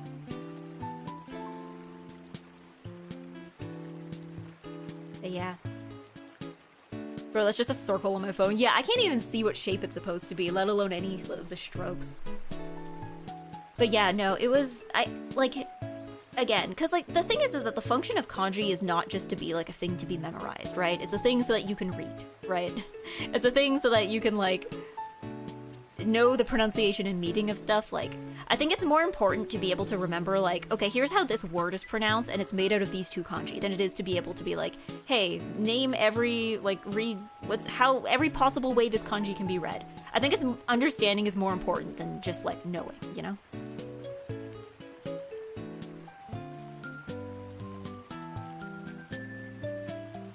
Like, because yeah, like I definitely remember there was one kanji. Oh, it was the kin in kinshi. So kinshi in Japanese means like forbidden or like not allowed. Like you'll see it a lot of times when on signs, and that's why I remembered it, because I remember like seeing it in class. And then I like went out. I like left the classroom, and then I saw it everywhere. I saw it like everywhere on every sign, because it's like, you know, when you have signs that say like no entry or like no loitering or like stuff like that, like no smoking, that's kinshi is the word that they use for it. So I remember like going outside and being like, whoa, I know that kanji, I know that one, I know that one. I know that one.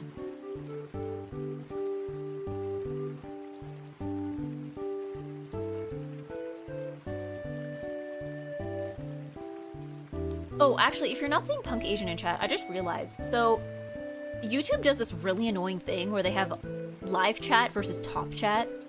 I don't know what it takes to be considered top chat, but sometimes it will just be like random messages. I guess maybe the idea is that like, if it's a super busy chat, they want to make sure that like people are gonna be, like, just basically to make sure that like only like the most relevant messages, I guess, will get through. But it kind of makes it weird. Oh, hello, Azure Sniper! Hello! I don't know why the raid alert didn't go off. Or maybe it's just late. Maybe I'm just behind. But yes, hello, Azure Sniper! I am yapping today in Warudo. How was your stream? Azure Sniper, if you're not aware, is the person who runs VTSO, VTuber Symphonic Orchestra, which I sing in as a soprano. Everyone please... Actually, we should probably give a shout out. Oh no, I forgot to give a shout out to Corpse. No! Okay. Shout out. Azure Sniper underscore AZ. How was your stream and what were you doing? There we go. I'm just yapping here. I hope you have a nice and good day. I hope you have a nice and good post-stream time.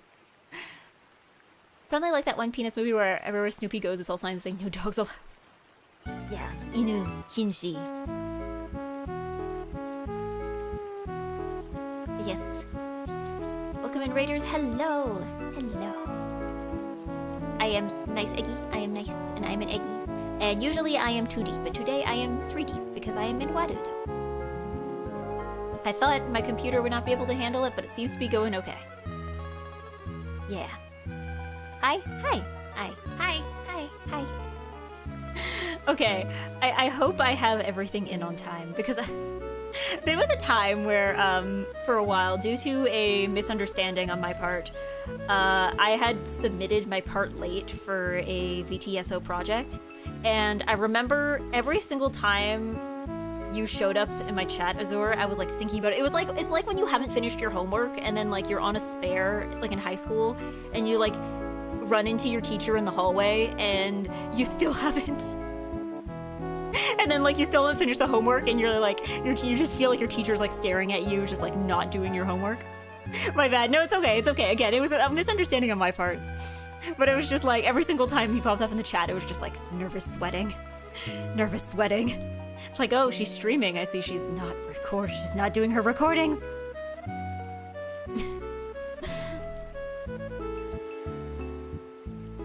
Locks eyes with teacher. Yeah, it's like... Yeah, I understand things happen. Yeah. And I know, like, the deadline for that one was a bit flexible, but hopefully it will not happen again. I am on top of things now. I am on top of things now. But, yeah. I guess it's just been a while since I've had any kind of deadlines for anything. So, like, I feel like... Because, like, even when I was at my previous job, right? Like, before I left my job, like, the only deadlines I had were, like... I guess there was a lot of stuff that needed to be done by the end of the day, but like, for somebody in my position, again, everything was kind of like limited to one day, right? Like the deadline was either like, please do this before the end of the day, or it was like, please do this as soon as possible, right? So, that was the thing where I'm like, you know, it's been a while since I've had like a multi-day deadline, right? Or I've had like something that like spans over multiple days. Like, you know, you have to actually like plan out your time and work on something progressively. I have another thing. I think I have another thing I need to finish this week that is partly done for something else. Maybe I'll do more of it tonight. But yeah. But it's fun work. Just singing. I just realized, speaking of singing, I'm like, I feel like I've misled people on the YouTube thumbnail because I used a picture of myself holding a microphone. I believe I've misled people into thinking I was going to do karaoke, which I am not currently. Maybe another time. But yeah, 3D Eggy. Yeah, this is 3D Eggy. This is my V-Roid. The Eggy V-Roid. Oh yeah, actually, I can do something with the Eggy V-Roid. that I can't do normally. Oh wait, hold on. Nope. That's not what I wanted to do. Can I... Hold on. There's gotta be an easier way to do this.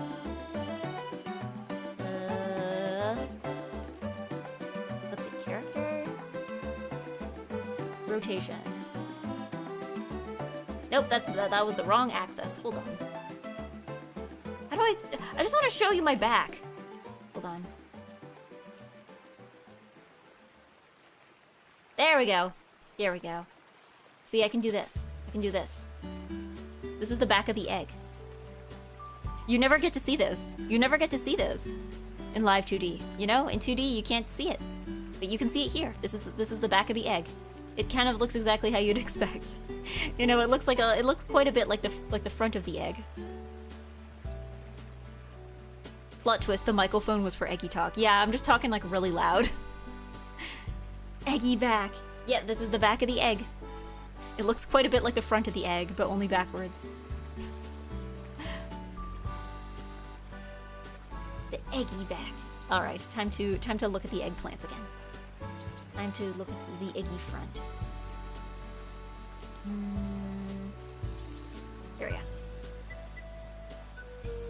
There we go. Now we're back at the front of the egg. The egg hat is real. Egg hat is real. The egg hat is real. The ribbon is real. The egg hat is real. The egg is real. Real egg. Real egg. Real egg shoes. Again, I can't show it like this, but a fun detail is that when Kengi makes Vroids, he likes to like put extra details on the soles of the shoes.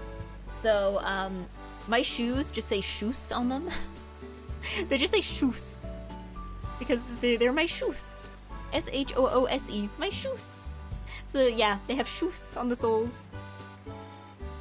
Another detail that, again, I would probably have to get this figured out if I ever get the skirt shortened, like I was mentioning earlier. This is the other reason I can't sit down. So, I know Kengi had mentioned this to me when he was making the model, where he's like, I know you're more of like a say-so streamer type, so I wasn't sure what to do for like the underwear. So basically what he ended up doing was just not giving me upper legs. So like anything past like mid-thigh, I don't have. Like it's just invisible. Like it still exists obviously, but like there's no textures for it, right? Because he was like, I was considering giving you like fancy bloomers, but also like I didn't want to like implicitly encourage people to be looking there. So yeah, so I just don't have upper thighs, which is good. Yeah, solid void like Smash Bros. Peach. Yeah, essentially that's what it is. But yeah, the downside is, again, when I sit down or when I dance, or if I'm like the skirt's ever at an angle where you can see the upper thigh, then it's like, oops, legless. Oops, oops, oops, legless. So yeah, if I get the skirt shortened, that's probably something that would have to be. I'd have to find somebody who can like retexture the leg to make sure that like there's leg where there is skirt.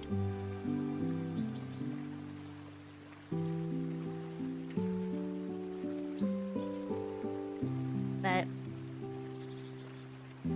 yeah. But it is very thoughtful of him to do that though, because I'm like, yeah, I guess that makes sense. No thighs, no thighs. Because it's like one of those things where he's like, I didn't want to like make it like an Easter egg, right? Like, I didn't want to make it, you know, something people would look for on purpose or ask to see. So that makes sense. Because like even like most like VTuber models, like even like the HoloLive model, usually they just have like undershorts, right? Like if they have like a short skirt, like for models like Fuwawa who have like a really short skirt, they just have like shorts underneath, right? So that no one's seeing pantsu. And they're like really plain shorts too, right? Even if it's like a frilly outfit. I guess maybe, like, I guess even for HoloLive, now that I think of it, I feel like there's relatively few HoloLive members that have like longer dresses. Because I remember thinking about this with Kaeda, because you know how like Kaeda had like a design change? Because I remember the original design. Like the original design was like the long, like floor-length dress, right?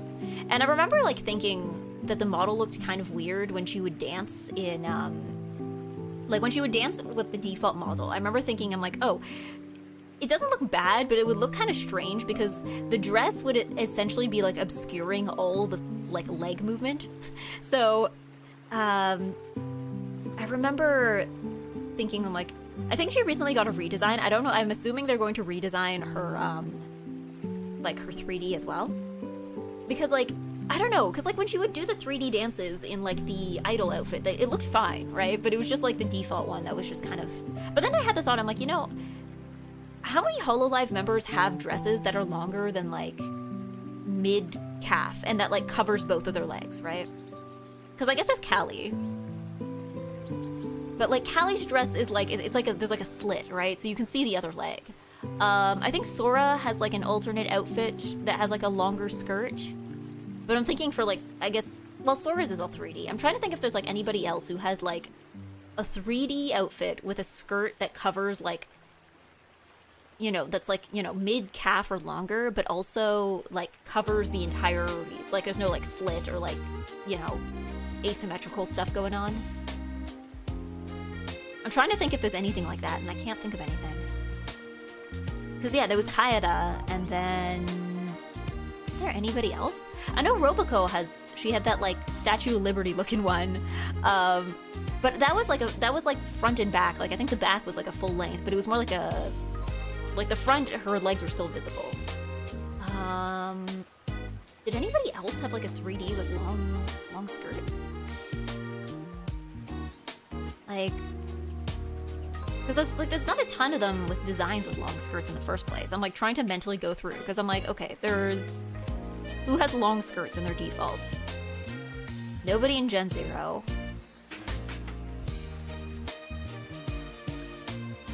I guess Choco kind of has a long coat, but I'm not gonna count that.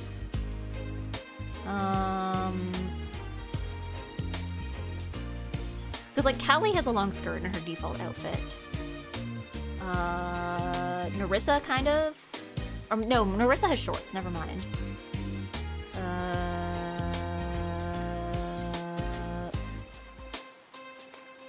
Oh, I guess Herb? Does she? I'm trying to remember. I'm so used to seeing like the upper half of everybody's body that I forget like what the bottom half looks like.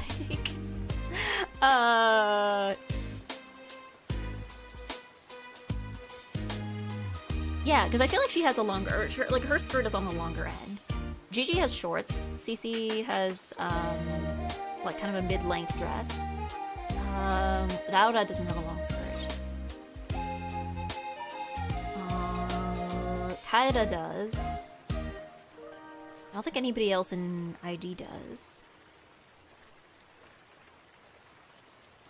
Again, if anybody can think of a Hololive member with a long skirt that I haven't named, if there's anybody that like my brain has just completely forgotten, please let me know. Because like there's definitely been like alt outfits that I've seen that have long skirts, but like for like the main like default VTuber, I can't think of that many.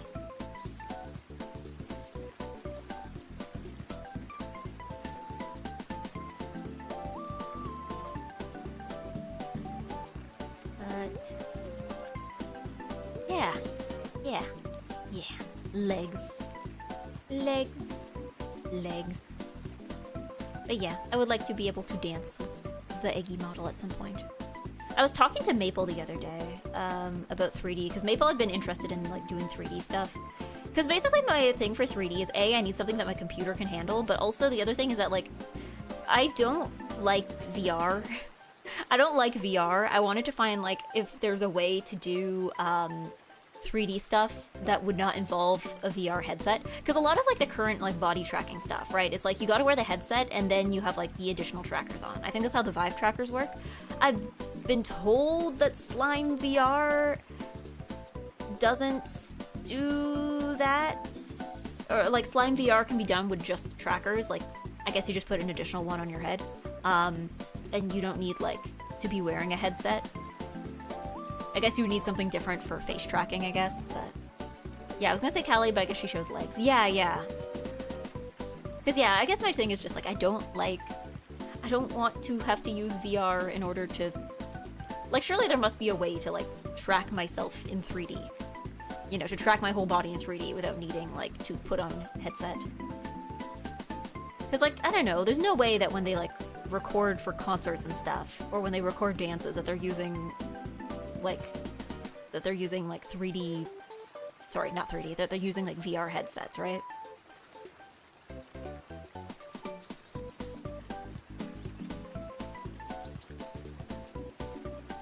It's like, I don't know. I don't get motion sick or anything. I just don't like it. I don't care for it. I don't know, I've tried it once or twice, like I've used other people's VR headsets, but I can't say I enjoyed it a lot. Like, I liked going into VR chat worlds. That was fun. I like that. But I can't say that I enjoyed, like, any, like, actual VR games. The only one I tried was, like, it was, like, the Valve one that I think they use as just, like, a product testing thing. Not testing, but, like, you know, just, like, a demo. Like, here's a bunch of things you can do in VR. Here's, like, a bunch of mini games about, like, shooting stuff and stuff. But I'm not a big fan of... I did not enjoy it. Most of the time I spent in VR was, like, picking stuff up and throwing it. I went into the Valve lab game thing, and I picked up a stick, and I started hitting stuff with it, and that's most of what I did. But I don't know. I guess it's just like the weird sense of like being pulled out of reality. I did not like it. I did not care for it. I was not a fan. Again, like because like VR chat worlds was kind of just, it was kind of chill because it's just you, right? Or like I guess if you're there with one other person, there's not like there's gonna be stuff jumping out at you, you know? It's like, yeah, I'm just here in this place that I chose to be, you know? I don't know. I was very weeb about the worlds I visited. I visited like an onsen one, and then I visited a, like, there was like a train themed one where you're just on a train. I don't know. They were fine. But yeah, I was not, I don't know. It's not something, I don't know. I don't feel like spending thousands of dollars to be uncomfortable. Yeah, they probably use motion capture suits with the tracker balls, I'd imagine. I imagine that's probably what they're using. Because, like, there's no way, I think, to be able... Because the thing is, when you're recording, right? Especially if they're recording, like, a group thing, you have to be able to see the other people.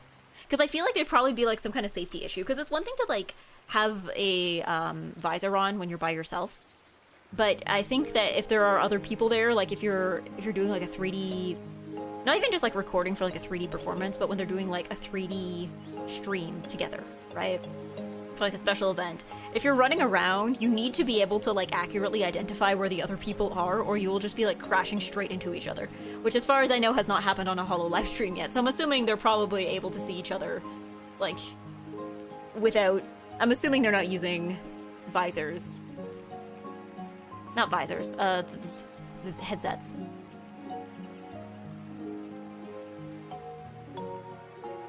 Like... Because, yeah, I guess, like, when you're not all in the same room, it's not an issue, but, like, when you're all in the same room, then it's like, oh, no, you need to be able to see each other. In person, in the flesh, without running into each other. I don't know, prove me wrong. If you could, I guess if you find one Hollow live stream where everybody started running into each other, then maybe I'll... maybe I'll, like, adjust my theory.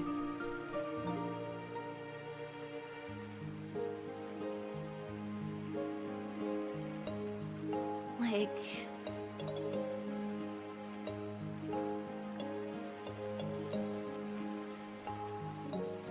Because I guess, I imagine they could see where things are, but yeah. But yeah, no. 3D stuff would be fun. I would have to actually learn how to dance, though. Dancing is difficult. Dancing is difficult. Dancing is like... I don't know. I think I'm just the kind of person... You know how you, like, you have people who can, like, look at a dance? Like, they can see a video of a dance, and they can pretty easily, like, reproduce the movements with their own body? I am not one of those people. Like, I think I can learn dances if they're taught to me step by step. Like, if I have, like, if there's, like, a dance teacher there and they're teaching it to me step by step, I can eventually get the hang of it. But the idea of just, like, okay, here's, like, a video of a person doing the dance, now just copy this, like, I can't really do that. Yeah. I looked through all HoloLive default outfits, not a single one had a skirt below the knees, so 3D wouldn't be an issue. Yeah, that's what I'm saying. Like, they have, like, a completely long skirt. I guess Kyla really was the only one, and now probably not anymore. And I guess for most events that require dancing, because, like, I guess the default models are only really used for, like, they're mostly used for 3D debuts. Like, they don't use the defaults for concerts unless they're in a situation where the concert happens too close to the 3D debut or something and they don't have, like, a idol outfit ready. But I feel like for most of the concerts, they use like, a outfit. Like, they use idols. They use their idol models. Like, they mostly use the default outfits for other stuff. And I mean, sometimes they use the idol outfits for other things too, but I'm excited. HoloStars, they're having a concert next month. It will be, like, streamed on YouTube, but it looks like they're getting custom outfits for that. Or, like, I guess, like, custom idol outfits. I'm looking forward to that. Zawarudo? Zawarudo! Tick, tick, tick, tick. Hello, Nanora. Hello.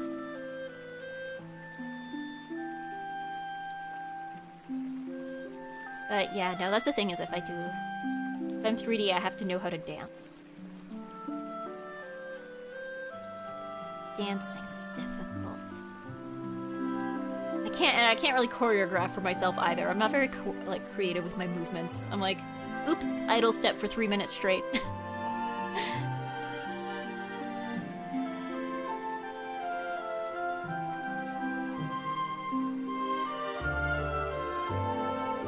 Like, again, something I want to improve at is when I perform, if I do more live performances, not if, when, I will almost certainly do another one. But, like, I want to look like I know what I'm doing with my body. Because that's how I felt when I was watching the first, when I was watching my Oshi Konbini performance back, I was like, you know, I practiced the choreography. I practiced this. But, like, I don't know, somehow I still didn't look like I knew what I was doing with my body. Now, granted, if I do another performance, I will have better shoes, because I think that one I did in heels, and... Because, like, when I practiced it, I had ordered a pair of shoes, but they didn't come in on time, so I had a backup pair, but the backup pair were heels, and I, like, had planned things out assuming I'd be wearing not heels. So now that the not heels have arrived, like, I've been wearing them for several months now. I should probably clean them if I want to use them for performances. They're a bit dirty. But, yeah. Because of that, I'm just like, okay, at least now I can do a bit more because I don't have to worry about, like, falling on my face. Which luckily I did not do, but I easily could have.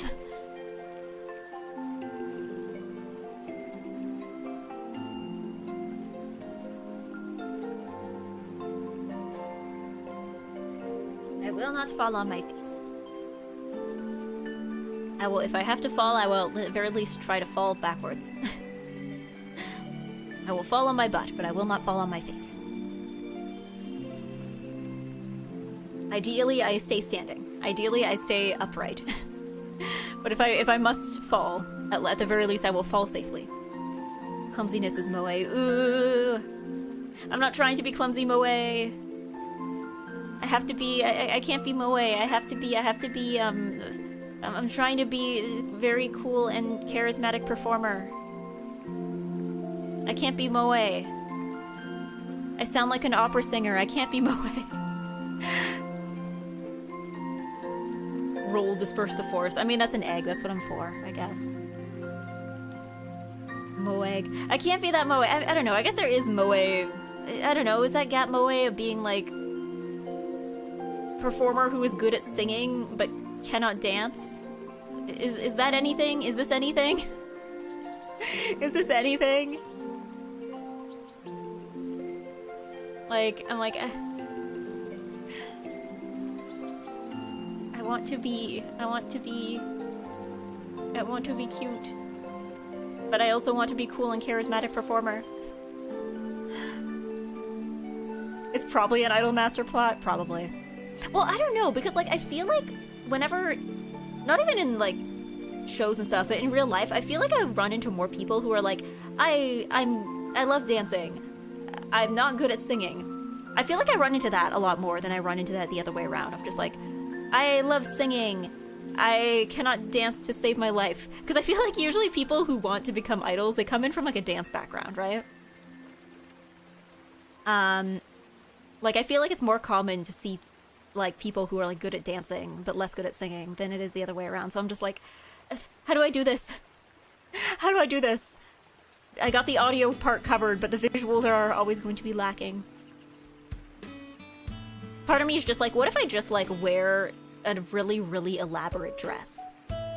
Like, what if I wear something that's, like, so, like, detailed that it basically restricts movement? So if I'm not moving much, people are just like, yeah, that's fine. Understandable. Yeah. Muscle memory, I think, is something that's more consistent to train, while relative pitch is brainy. I guess, yeah. I mean, I think the other thing, too, is that, like, I feel like... I mean, maybe I will be better at it now that I've been exercising for a while. But like, you kind of have to be in good shape to be good at dancing, right? In a way that you don't really have to be for singing. Like, it helps to be in good shape, but like, you can like never go to the gym and still be great at singing, right? Well, Tommy was like that. Also, hi, hello, Soko Heavy, welcome. So, I guess it's, again, like, it's been several months since Oshi Konbini, and I have been going to the gym more than I was before. So I'm like, okay, maybe this will solve something. But yeah, the strongest egg become more powerful eggy. But yeah, I guess the other thing too, I think as well, is that like, I think people, due to a variety of factors, I think people also kind of get an unrealistic expectation of how good you sound if you're singing while you're dancing. Because like, there's a number of tricks that I think are employed when it comes to, especially idol performances, for both J-pop and K-pop, I think, to kind of be able to circumvent this. So there's usually a mix of like strategic lip syncing, as well as large chorus numbers where everybody is singing at the same time, as well as, you know, choreographing strategically. So if you have somebody singing, they will be moving a lot less, and they will just have everybody else around them moving more. So it doesn't look like everybody's like stopping just to sing. So I think because of that, and also too, anime and VTubers, like if you're getting into stuff through like Love Live, it's like, okay, well, it's anime, right? So it's not like they can record the vocals and the dance separately. Yeah, hard to keep your voice clear when you're dancing like crazy. Exactly.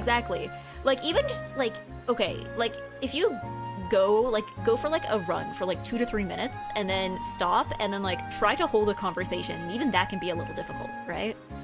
Like, and that's basically what you're doing if you're like trying to dance while singing, right? You're essentially like doing a workout, but also having to sing and keeping it sustainable. And again, there's things you can do. Like, I know probably in J-pop, but I remember in K-pop a lot of the times they would have like, they wouldn't lip sync the whole song typically, but they would definitely like strategically lip sync, right? So if there was a part where they were dancing a lot, they would have backing vocals, and then maybe in some parts where they're moving a bit less, they would be singing live. So usually they would kind of they do it strategically, because if you have them lip sync the whole song, then people are gonna be like, okay, yeah, they're lip syncing. But like, if you have them do the whole thing live, then it's like, okay, maybe the quality might suffer. So usually they kind of try to like strategize about it. But yeah, also too, like, if you have a lot of people singing at the same time, if any one person's vocals are especially shaky, it kind of gets blended in with everybody else. It's like with a choir, it's like with a choir, right? Like, unless you have one person who's doing it wrong in a really loud way, like, if enough people sing the same thing, like, the individual flaws of the singing kind of fade away. Yeah. Give them some time to catch their breath. Yeah. I remember when I listened to K-pop, because sometimes, like, in a song, they'll be like, and this is the part where the one singer hits the high note, and usually what they would do is they would have, like, the one singer, they would choreograph it in a way that the one singer is just, like, standing still while they're hitting that high note. And then everybody else is usually moving around them, right? So, yeah, it's that. But I think a lot of people, because of that, people kind of get unrealistic expectations of how good they should sound, My first time seeing 3D EGGY, didn't know it was a thing. Yeah, it's been a thing for a while. I just haven't had a chance. I haven't had a lot of chances to, like, use it. Now that I know warudo works on my PC, sort of, a little bit, without breaking everything to a certain extent. I'll try to bring her out a little more. I'll bring her out a little more. Probably won't be able to use her for, like, gaming streams, but, like, for yapping, or maybe for karaoke. I like your shoes. Thank you. Thank you. My shoes. My shoes. My socks. And my shoes. And my skirt. And my shirt. And my hat. My eggy hat.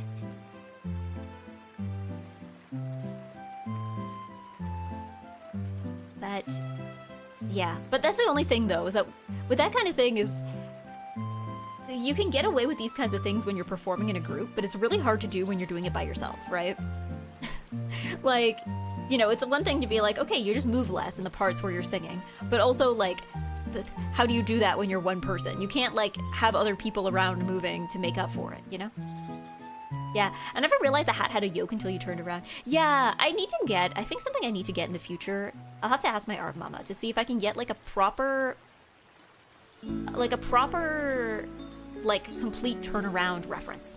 Because I have a small referenced illustration that a friend made for me, back in, like, 2021. But it's in a different art style, like, it's a lot more simplified. But that had the egg hat. But I need to get, like, I think I need, like, a full character turnaround. Because, like, that original design sheet, like, it's serviceable, it was good, but I think to be able to, like, actually be like, hi, if you want to draw fan art, here's the official EGGY reference. Because, like, all I have is the Vroid model, which is based on the original design, but, yeah, just to have, like, the... I don't know, maybe I can ask my art mama for that. I don't think I've ever seen her make, like, a full design turnaround, but... maybe I can ask. I'm sure she could do it for me. I don't know how much it would cost. But it's like one of those things where I'm like, I've been streaming for what, like almost 4 years now, and I still don't have one of these. The most basic thing most people have. I feel like whenever people are like, send me a reference, I just send like a PNG of the live 2D. And if they need a full body reference, then I just send, like, one of the renders of the Vroid. Like, what you're looking at right now essentially is the full body reference. Like, that's what I've been sending people for, like, if they need, like, something from the waist down.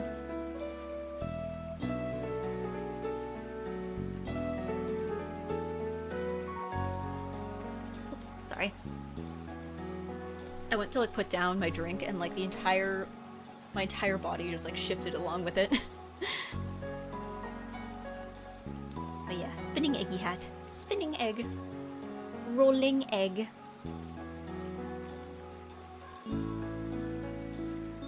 But...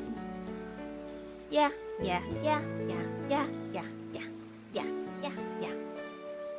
There's so many things I feel like, everyone has that I just never bothered to get.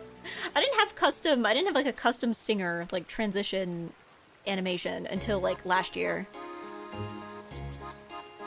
Like, is there anything else that most people have that I don't? Because, like, I guess for me, I was just like, I didn't want to become the kind of person who, like, drops $1 bajillion on VTubing early on and then, like, gives up on it and now it just is out $1 bajillion because you just, like, never did anything with it. So that's why I'm just like, I think early on I was like, nah, I'm not gonna get this. I'm not gonna get that. And then I'll get this later. I'll figure it out later. And then, like, now, several years later, it's like, oh wow, it's later. I should probably think about these things, you know? Like, I mean, I guess, again, it's still a better way of going about it, I think, than, like, people who buy $1 bajillion assets. But... because, like, again, I didn't want to become one of those people. I was like, if I'm gonna spend, I'm gonna do it very, very gradually. Yeah, I don't have a custom stinger on account of me not having any ideas for one. That's true. I mean, sometimes you can get default ones where it's just, like, logo plus other thing in the background. But yeah. Good day, Egg. Hello, that one guy. Hello. Like, again, the artist who did my stinger was pretty much... most of what they do, like, most of their samples on their VGen page were pretty much just, like, logo plus thing in the background, and then it slides to the next scene. I specifically requested one without the logo, but yeah. Hiya, hello Green Cap Hero. But yeah, no, I mean, I have a logo, so I guess I got that much going for me. I kind of feel like I want a second logo made, though, because I had the logo made with, like, Marie Deleuve, but part of me wants to have, like, a second one made that says NiceEggy. I mean, I guess I'm still familiar with the artist who did the first logo. I'm sure she could do a second one. Bonk the eggplants. I don't think I can right now, I'm sorry. I can't bonk the eggplants. They're not here. They're not on the screen. I don't have any, and I don't have anything to bonk them with in Warudo, I don't think.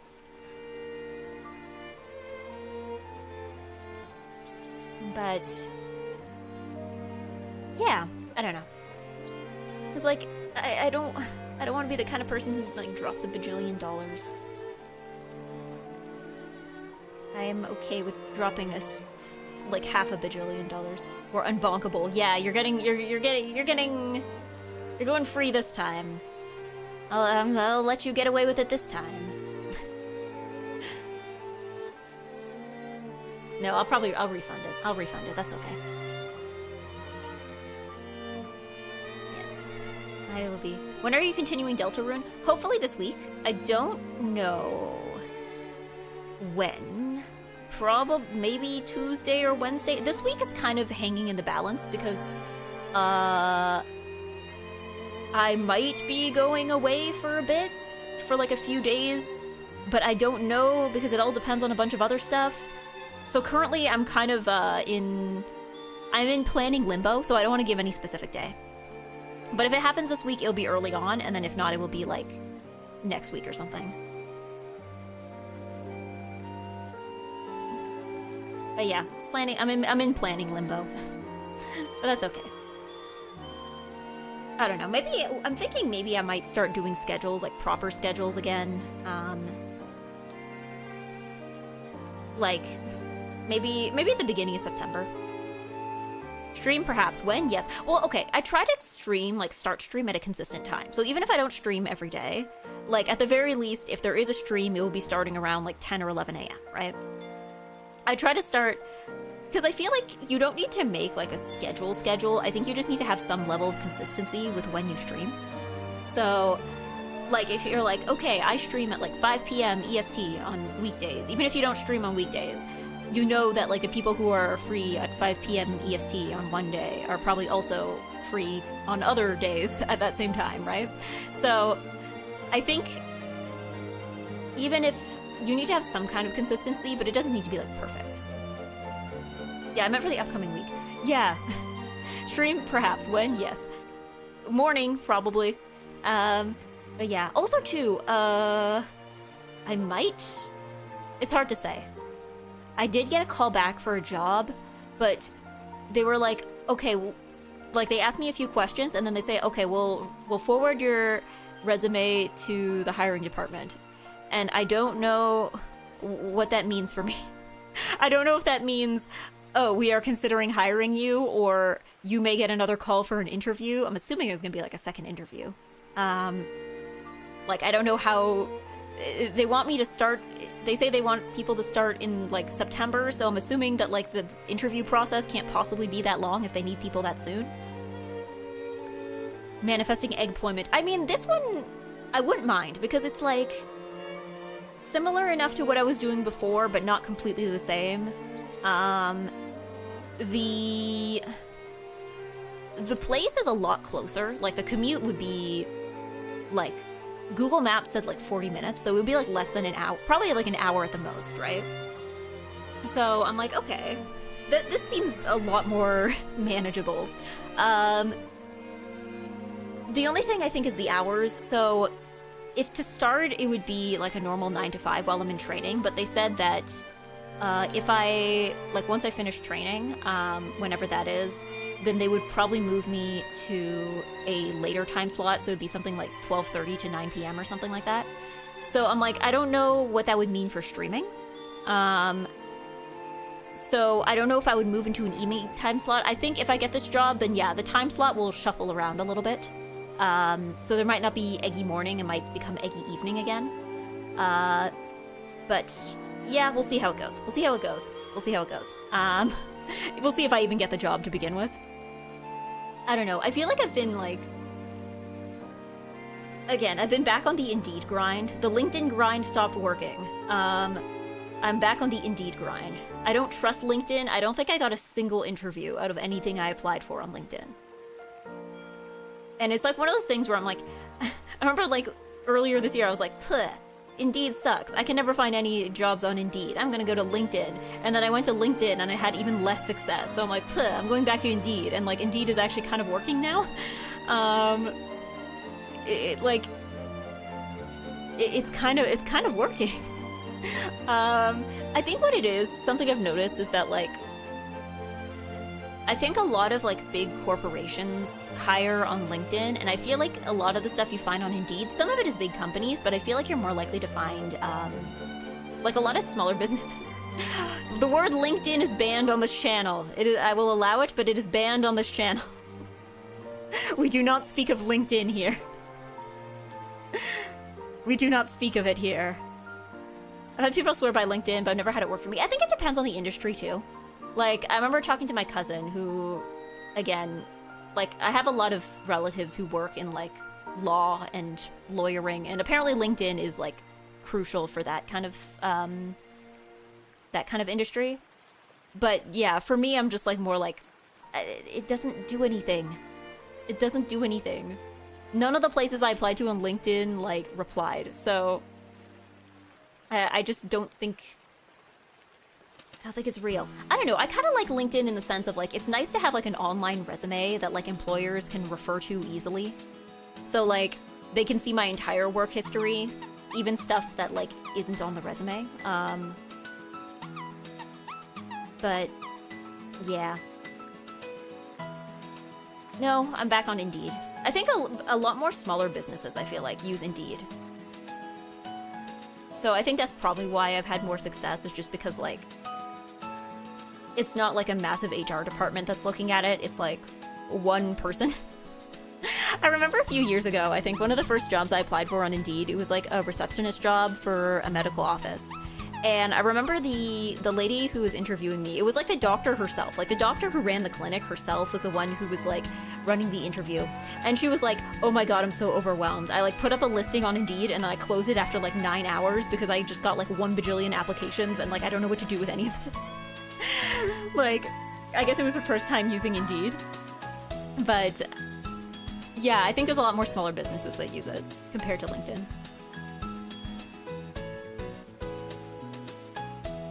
Because, yeah, it's just...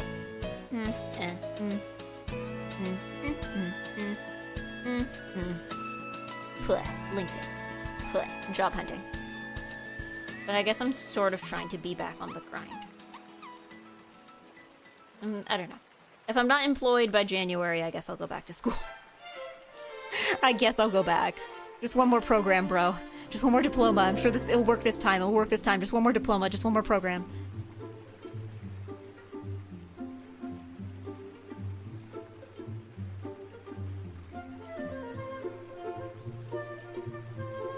But, yeah. The jobs. Employment.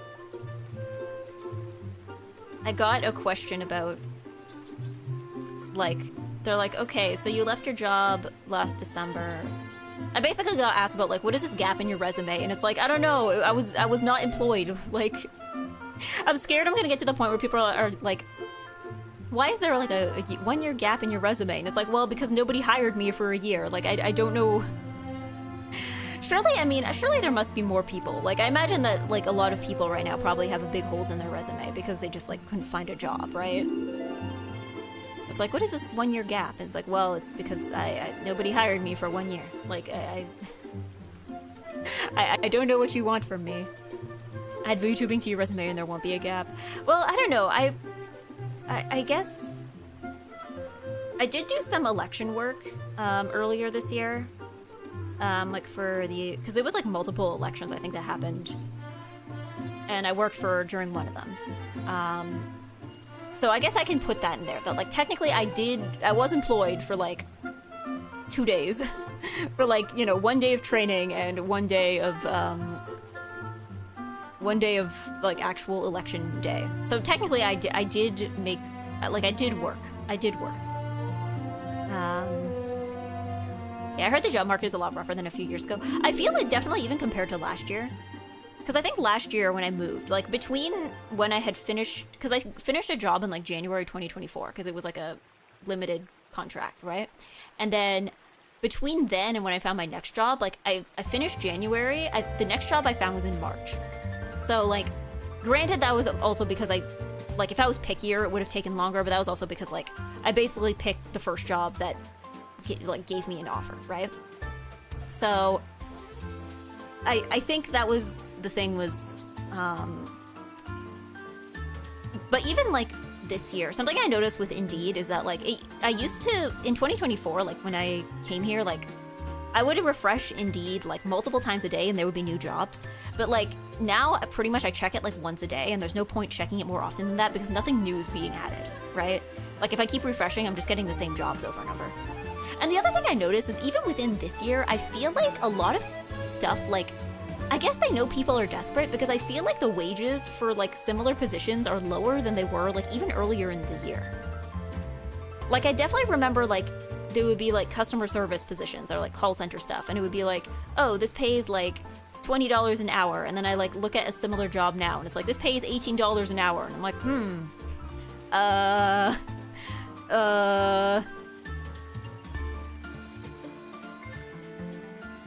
I think these used to pay more before, but I guess they know people will just take anything at this point, I guess.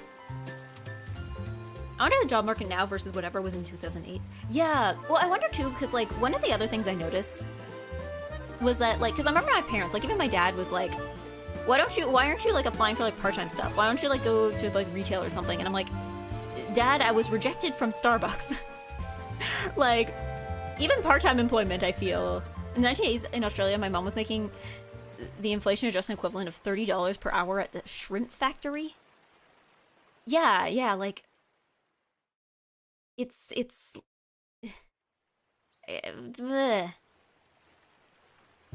because like mind you, I think what is minimum wage now where I live? It's like $17 or something. They increased it recently, but like just to tell you like the discrepancy between like minimum wage and what these places are offering kind of thing. I was looking at my career on Indeed. The spread on different companies hiring for the same job is like $15 hourly difference. I think some companies just don't know what to pay. I guess if it's like a new department for stuff, I imagine maybe they're like, yeah, we don't know what the standard industry rate is for this thing. But yeah, I'm just like, yeah, even part-time stuff is like, I don't know, sometimes I feel like retail jobs are looking for impossible people. Because I've experienced this sometimes with like other retail jobs and like minimum wage stuff, is that like you have to like, if you have qualifications, you have to specifically never ever mention them, because if you seem too educated, then they just assume that you're going to leave to do something else, and then they won't hire you. So you have to like, you have to pretend, you basically are like, if you have a university degree, no you don't. Like, I'm pretty sure that's probably the reason why my application for Starbucks was rejected, because, like, I guess I handed in the resume that said I had a university degree, and they were like, university degree? Go apply for something else. Like, it just... The Eggy is getting too real. I'm sorry! I'm sorry that this is now Eggy Complaints Hour again. It will happen again. It will happen again. Welcome to Eggy Complaints Hour. Need to make that a formal thing, with like a proper overlay for it and stuff. It's like, welcome to Eggy Complaints Hour. I'll put like a call out, I'll put out a call for complaints. People can, cause maybe that'd be a good use for Marshmallow. Like, please submit your complaints and we will discuss them on stream. Not complaints about Eggy, but just complaints in general. And then people will you just submit something and just be like, my work doesn't pay enough. And I'll be like, so true, Oomphy. I'll be like, oh, like, my house has bugs in it. Every time I go get fast food, they get my order wrong. Just Eggy Complaints Hour. Oh, why are you leaving minimum wage job? Asked manager. School lies. Yeah, I don't think I ever lied about leaving, because, like, the first time I left a job, like, formally, like, not just because it was, like, the end of my seasonal time or whatever, like, the first time I actually, like, quit a job was, I mean, I had been there for 4 years, so I was just like, yeah, it's time for a change. Like, I didn't have to give a specific reason, it was just like, yeah, it's time for a change. Then the second time I left a job, again, was also not a big dramatic thing because I was going to Japan, so it's like, yeah, obviously I am not in the country, so I left that job. But yeah, other times more recently, I feel like when I feel like the first time I felt like it was a big deal of like leaving a job where I felt like I needed to have like a bigger reason was like when I left a job most recently, right? So. What do you mean you're 30 with no work experience or degree? Yeah, that's the thing, is like, you can't seem too underqualified, but also not too overqualified. It's like, ugh. They're looking for impossible people. They're like, we need you to have no qualifications, but also enough qualifications. We need you to know how to already do everything. We need you to have full availability and also be able to be like willing to work for any amount of money. I remember a news story from a decade ago. A guy was rejected for a police job because he was too educated. It caused a big stir at the time. Yeah, I mean, being overqualified is definitely a thing. Because I've dealt with people like that where it's like, they will have like a master's in something and they won't be able to find a job because the jobs are like, oh, well, we don't want to pay somebody that much. I guess the concern is just like, if you're too educated, then they're like, oh, you're gonna want more money. You're gonna want to be paid more. And we don't have the budget for that.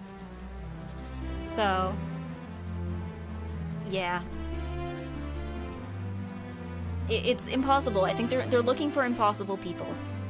I worked at a place a few years ago that was like, the turnover rate was insanely high. And it was one of those things where they were like, the people who ran the place, they were like, why can't we keep our staff? Like, why are all our minimum wage staff leaving? And it's like, well, because you don't pay us anything. Like, it was one of those things where it was like, they wanted daytime staff because a lot of their staff were like high school and university students, so they were usually mostly available like evenings and weekends, but they needed more staff for like the daytime. But the problem with that was just that like anybody who is available during those hours needs money to live.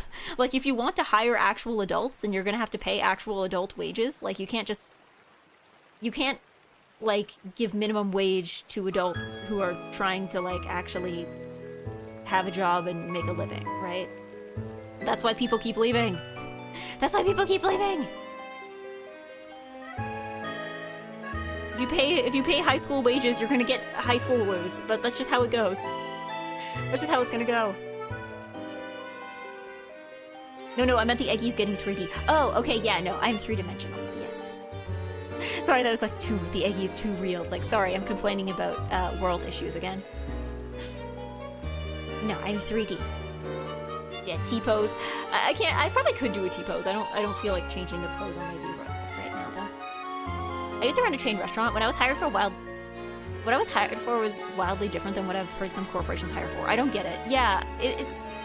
I mean, I imagine some of it is vibes, but also in order to be able to, like, judge on vibes, you have to make it to an interview, which is, like, a whole other thing, I guess.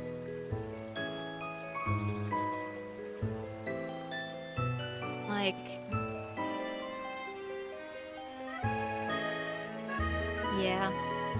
Yeah.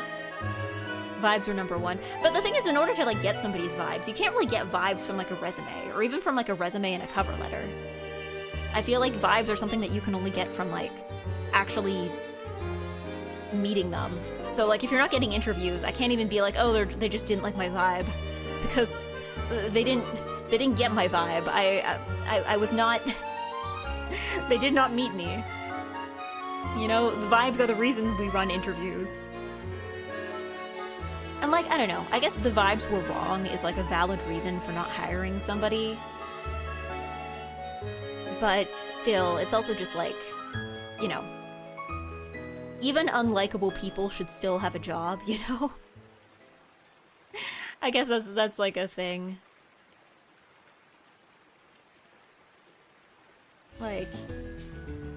Even if you are unlikable, I think you should still be allowed. I did the boomer thing, where a teenager kept coming in once a week to see if we were hiring. I eventually met them that way and gave them a job. I mean, it's good when that happens. But it's also good that you were in a position where you could do that, because I definitely remember when I worked retail, a lot of the times we'd have, like, they were essentially just, like, not even students, they were, like, high schoolers, they were, like, teenagers that were very clearly doing this because their parents told them that this is how you're supposed to do it. Like, every so often, I remember when I was working in a department store, we'd have, like, somebody who looked to be about 16 or 17 who would come in wearing, like, a suit and hand us a resume. And we're like, okay, we'll hand this off to a manager, and then we did not hand it off to a manager because they like, we're like, you're supposed to submit it online. We don't have, like, a protocol for, like, actually... So, like, Yeah, it was like things like that where it's like I felt bad because it's very clearly like somebody who's doing this because their parents told them to, but also it's just like,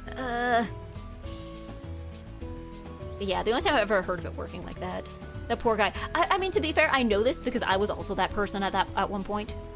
Like, at some point I had to tell my dad, because, like, when I was, like, 15, 16, my dad wanted me to get a part-time job, and, like, I was not successful, but it was one of those things where I had to actively tell him, I'm like, because, like, one of the things they tell you as a teenager, if you're job hunting as a teenager, is, like, don't have your parents come in with you. And he would follow me into, like, not follow me, but, like, because I guess he was driving me around, right? So whenever I'd, like, apply somewhere, I'd go to hand in the application, but he would be there in the place with me. And I had to tell him, I'm like, you should probably wait in the car. And he, like, legitimately did not understand why. And I was like, because that doesn't reflect well on you. That doesn't reflect well on you if you have your parents, like, following you. Especially as, like, a teenager. Yeah, if the parent goes with them, I wouldn't hire. And that's the thing, is I feel bad because sometimes it's like, it's not the kid's fault. Like, the kid might be perfectly independent. It's just that, like, the parent just, like, thinks that this would somehow change anything. Yeah, or if the parent's applying for the job for them. Yeah, and I feel bad because I know that, like, as a teenager, you cannot really reasonably control the actions of your parents. Like, you know. But it's, like, one of those things where it's like, you're shooting your own child in the foot. Yeah, the one thing I look for an employee, other than the vibe check, is what they need the money for. If they're working for money, if they have good motivation for needing money, I can trust them to work well. That's true, that's true. Because, like, I don't know, I guess it was more like, when I was a teenager, I wanted money so that, because, like, I would get gift money, but I guess it's more like I wanted to have hobbies. Because, like, my parents were still paying for, like, most of my stuff, right? But I guess it was more just like, I want to be able to wear clothes that I like. Or, like, I want to be able to buy Undertale on Steam, which just came out at the time. Like, I wanted to be able to, like, engage in my own hobbies without having to, like, have my parents give the stamp of approval every time. So I think that was mostly what I wanted, like, a part-time job for. But I don't know. I guess for me, though, my problem was that, like, I almost felt like there was some moral failing in quitting a job. Which, there isn't. To be clear, there isn't. But I guess at the time, that's how I felt. Because, like, I felt like I was, when I was, like, the first time, like, even that job I stayed at for, like, 4 years, I probably should have quit earlier. But I didn't, because I was like, no, I'm gonna stick it out. I am not a person, I'm not a quitter. And then, like, eventually at some point I was like, I really should have been a quitter. I should have quit. I should have been a quitter. There was nothing wrong with that. I don't know why I was, like, so, like, I am a good employee who will stay here no matter what. No, you don't have to. You don't have to. There's no obligation to. I don't know why I was in that mindset. I think part of it was just I didn't like job hunting, so I was like, you know, I'd rather stay at my miserable job than go somewhere else, but yeah. When I quit, I gave 3 months notice. I didn't want my coworkers to suffer from me leaving. Yeah, I mean, for the most part, for my department, like, because when I worked at a department store, I felt like, because I started there in 2017, and I worked there until 2021. So that was, like, almost 4 years. But I think that, like, pre-COVID and post-COVID, it was basically 2 different workplaces. Because, like, again, the vibes, the management, how organized it was pre-COVID was very, very different from how it was after, like, lockdowns and stuff. And, yeah, so it was, like, one of those things where I was just like, you know what? This is not the same place I signed up for. I think it's okay for me to leave. But, like, for a while, I guess it was, like, one of those things where I'm just like, I'll just wait for it to get back to normal. It's like, you know, maybe, like, the management's shuffling around, but, like, as soon as we get, like, a manager who's, like, familiar with this department and knows how to run it, then everything will go back to normal. And then that didn't happen. And then sometimes I'm like, okay, we're very understaffed, but, like, I'm sure my hours will go back to normal. Well, everything will go back to normal once they hire more people and train more people, and then they'll go back to normal, and then it didn't. So at some point, I'm just like, you know what, this is not going to go back to normal. There's no point. Yeah. Real winners quit. If it sucks, hit the bricks. Honestly, okay, I don't think that picture existed at the time yet, but if I knew it existed, I honestly should have taken that advice. But yeah, probably should have quit my last job 2 years earlier. Also, partly because I don't want to do the job hunt. Yeah, it's one of those things sometimes where you're like, I don't like job hunt. Like, I don't like my job, but I hate job hunting even more. So it's like, which one's better? Which one's worse? It's hard to say. But, like, I don't know, despite the fact that I've been unemployed for most of the year, I actually, like, don't regret leaving my job because there's so many things that I just straight up would not have been able to do if I was still there. Like, again, I think it was the right choice in the long term. Like, in the short term, this is rather inconvenient, but in the long term, I'm glad I was able to do that. Like, I'm glad I was in a position to be able to do that and to continue to be able to do that for this long. Because, like, I would have not been able to... Like, so many of the things that I've done this year, I'm like, I would not have been able to go to the gym at all. There's a lot of streams I wouldn't have been able to do. There's a lot of trips I wouldn't have been able to go on. Like, again, I would probably be in much worse shape if I was still there. I wouldn't have been able to, like, see my family at Christmas, probably, if I was still working.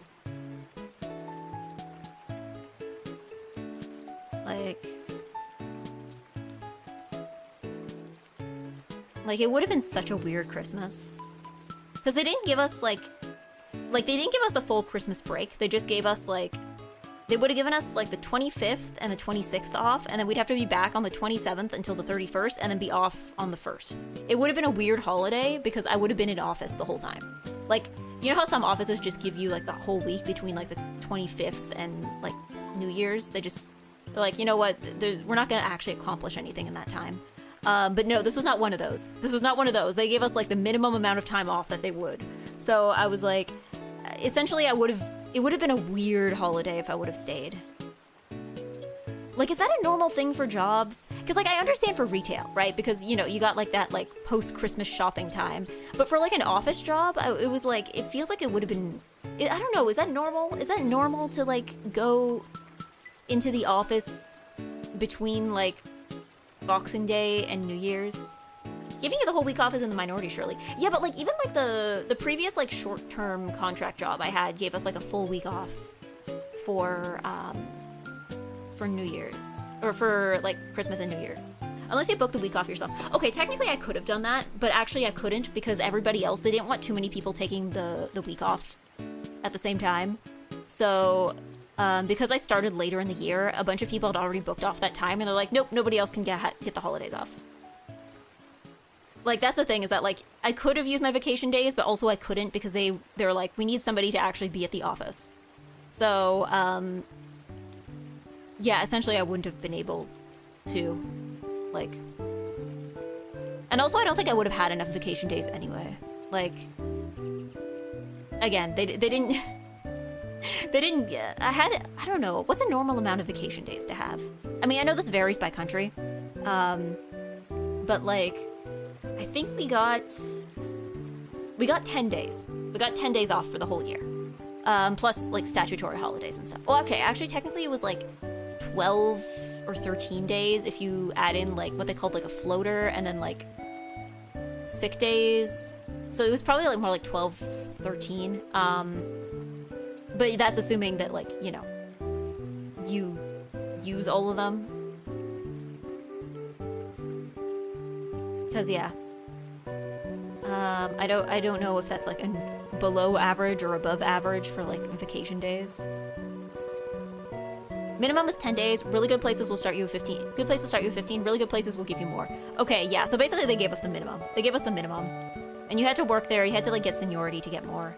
But even, like, I don't know how much, like, the people who have been working there for longer, or people who are in higher positions, I don't know how many they were getting. Because it felt like my manager was going on vacation pretty often, but maybe he was just, like, very strategic about when he would take his vacation days. But he was definitely getting more than I did, but I don't know how many. But yeah, my current job is technical but seasonal, so I get time to camp in the fall. Again, I know some people who work jobs that are, like, working in schools or are school adjacent, so, like, yeah, like, summer is kind of their downtime. Either they have nothing or they have, like, less work. Yeah, having tasted unlimited vacation, I don't know if I could go back. Yeah, but isn't, like, unlimited vacation one of those things where, like, they kind of, like, they're like, okay, technically it's unlimited, but we have to, like, approve you for time off. So it's, like, technically unlimited, but, like, it's only unlimited when we say it can be. I mean, I guess unlimited is... I mean, I guess if they can, like... I guess at that point, like, unlimited vacation just kind of, like, you have to show your own restraint, right? Like, you have to be like, okay, I want to be gone for, like, 2 weeks, but, I will hand off my work and I will delegate this to other people, and I guess you have to be responsible for that, but... Yeah, they do have to approve, yeah, but I think I used something like 30 days last year. Honestly, I think unlimited vacation for me is just, like... I guess if it allows people to... I think my thing is just, like, if it allows people to have more sick days.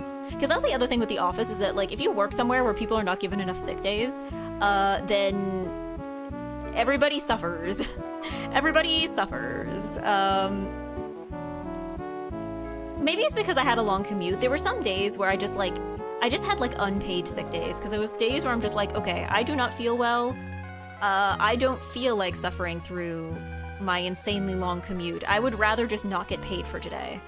Because, yeah, there was times where I'm just like, I don't think I can come in, but also I just don't have any days left, you know?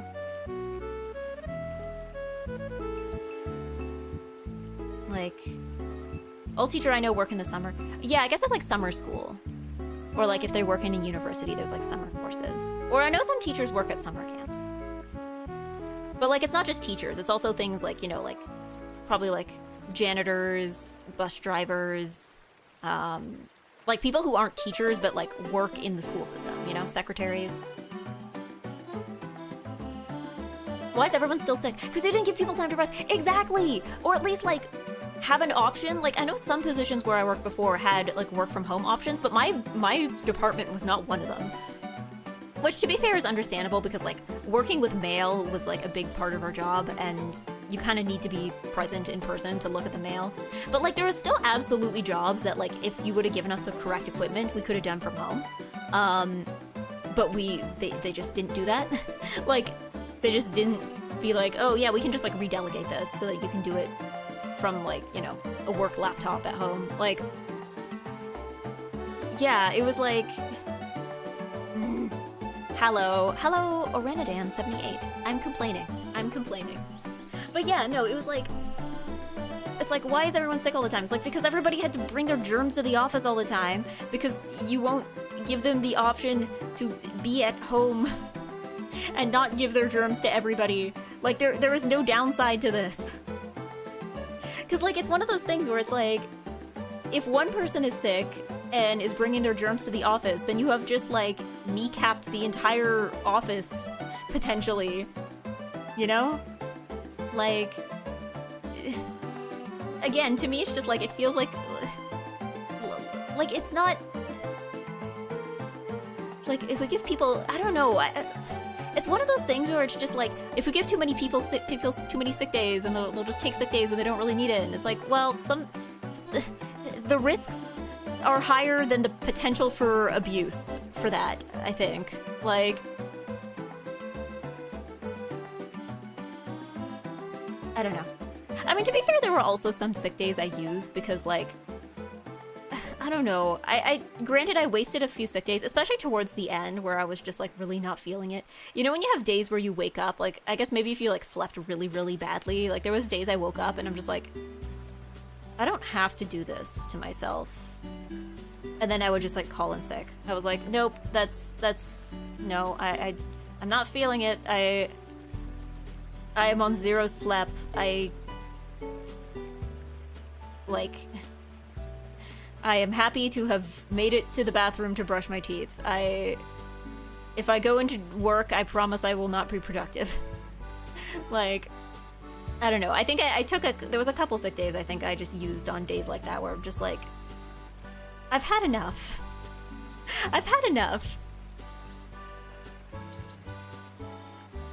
I think I've had enough. But, yeah.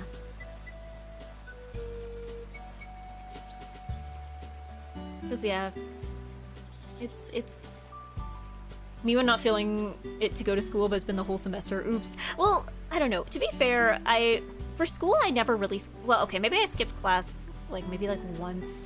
I think I've told this story on stream before of, like, there was a class I had that was, like, 8:30 on a Friday in a winter semester, and it had an online option, And there was like one day where I was so exhausted, like I just like set an alarm, I woke up, I logged into the Zoom class with my camera off and my mic off, and then I just like, so I logged in so that it would like mark me as present, and then I just fell back asleep.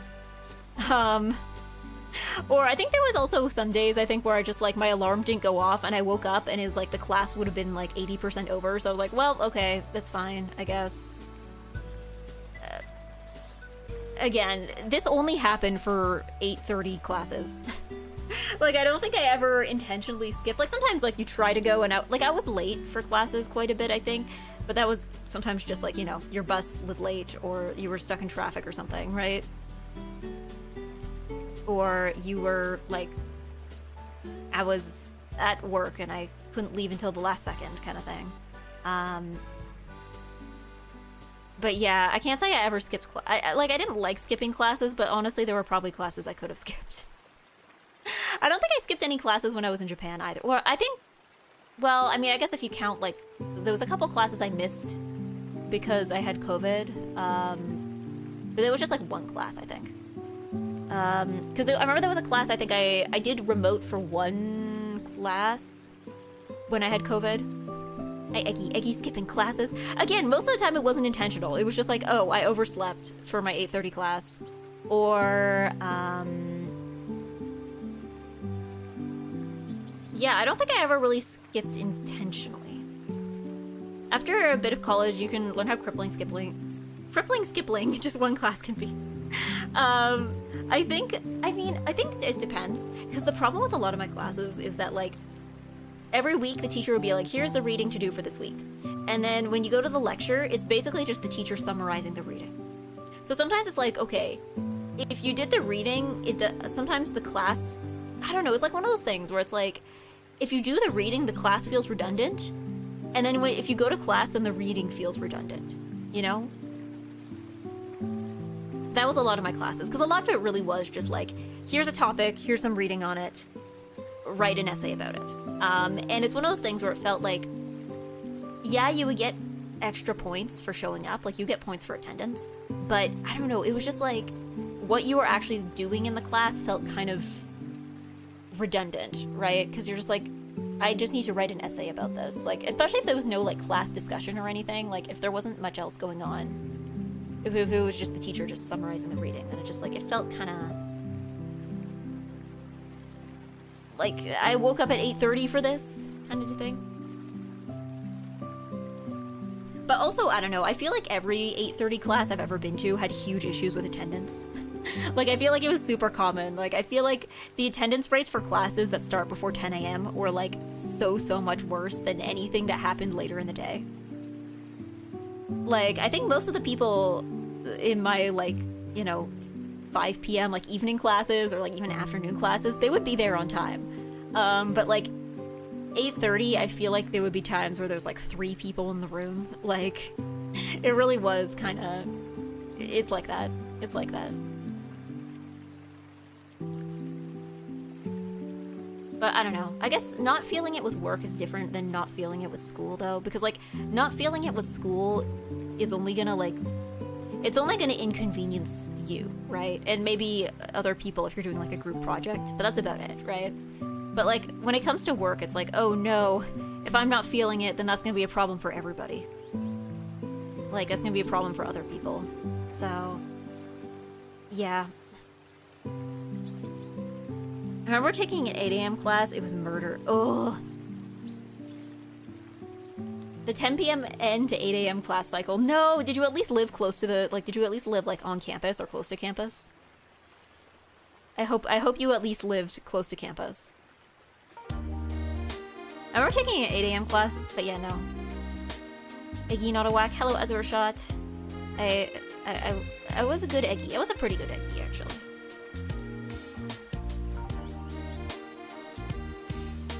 But I remember I had an 8:30 a.m. class. January 2019 semester. I had an 8:30 a.m. class. I've complained about this class because this will, like, forever stay in my memory as just, like, a terrible experience. Okay, 8:30 a.m. class, Friday morning. Coldest semester, like, coldest part of the year in a very cold city already. this classroom was like the coldest room on campus. Like, I go to the washroom and it would be like the washroom would be warmer than the classroom. Taught by a professor who was like very insistent that everybody did everything on paper and did not use a computer. Like, to the point that like there would be students there that had like they had like a computer for like accessibility reasons. Like, they had like some kind of like, they had a disability, and like that was a kind of accommodation that was like allowed, and he would like still like bother those students about it in front of the class. So yeah, that was just like a miserable class. And then the same professor's like, gosh, why is everyone constantly skipping my class? The attendance for this is terrible. And it's like, yeah, I wonder why. I wonder why people don't want to sit in a cold room while you summarize the readings that they already did. Because, yeah, it was also another one of those classes that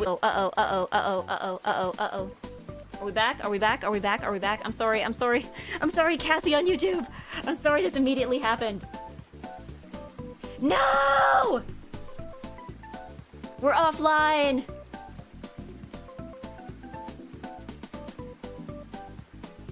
I can't connect. I can't reconnect. I can't reconnect. Duplicate stream key. Select a new key below to go live here, or just switch it, just chatting. Yes, please. Oh, hold on. We're switching back. Why did it, like... Are we still alive? Are we still here? Are we back? Okay, I think we're back. Okay. Sorry. Panic mode. There we go. It's, I don't know. YouTube just like pops up as like, you're now offline, and I'm like, what? It was a small hiccup. Did it happen on Twitch too? It might have just been internet side.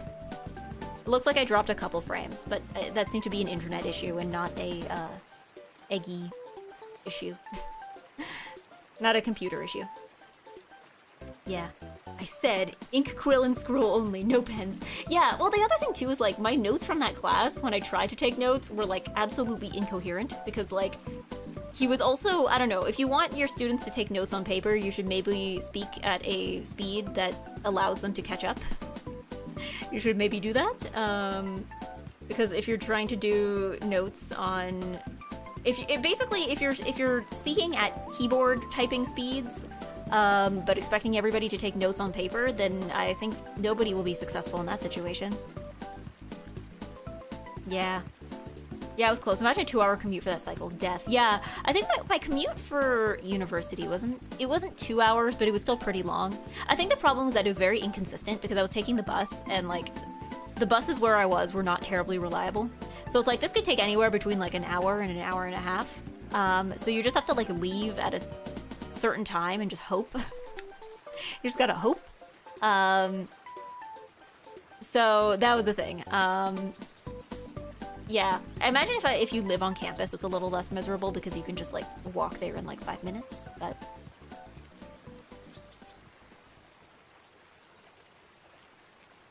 Because even in Japan, my commute when I was in Japan was to school. It was about an hour, from like the moment that I left the dorm to the moment that I got to school. Because it was like a dorm, but it was like a dorm that was off campus, so it was like 1 hour of trains. Which, granted, the trains were way more reliable than the buses where I was from, but the problem factor there was me. The problem factor there was me. I would not be to the train on time. That was me. That was my problem. But, because I think the other thing with the trains too is that I also kept screwing up, because something I wasn't used to, that is very common in other cities, but I guess not in mine, is to have express trains. So, like, where I was from, there wasn't really a lot of express buses or trains. Most buses would stop at, like, every stop. And, like, most subway trains would stop at every stop, right? Like, you didn't have, like, express ones. But in Japan, it's super common to have, like, express trains. Well, you have, like, what they call, like, local trains, which stop at every station. But then you have, like, express trains that only stop at, like, the major ones.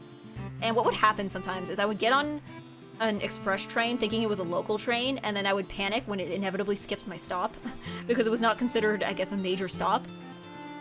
So... yeah, that happened a couple times, where I would get on the wrong train and then realize that, like, I would have to, like, get off and then take another train, like a local train, back in the other direction. So yeah, express train jump scare a couple times. Yeah. I request universal 30 minutes or less commutes. I mean, that would be nice. I think, again, a predictable, like, a commute that's long but predictable, I think is okay. Because that was the other thing is when I was working, it's not just that my commute was long, it's that it was, like, long in a very unpredictable way, right? Because it was like, okay, this could be as short as, like, an hour and a half, or it could be as long as 3 hours. Like, this could be anything. So it's like, it's very unreliable. And when it's unreliable, it's even more frustrating because you can't even like plan for, you can be like, okay, this could take 2 hours, and then when it takes like half the time, you're like, okay, what do I do with myself now? Or you get the other way around, you're like, oh, this will probably take like an hour and a half, and then it takes like double that time, and you're like, there goes anything I ever planned. Okay.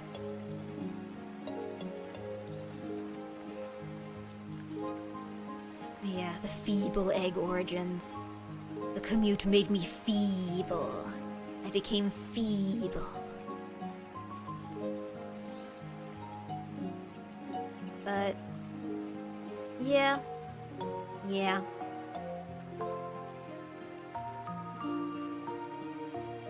I don't know. I guess if I go back to school, I will try to pick a place that's closer to me, or at least offers online courses. Though I imagine if I went back to school, I don't know.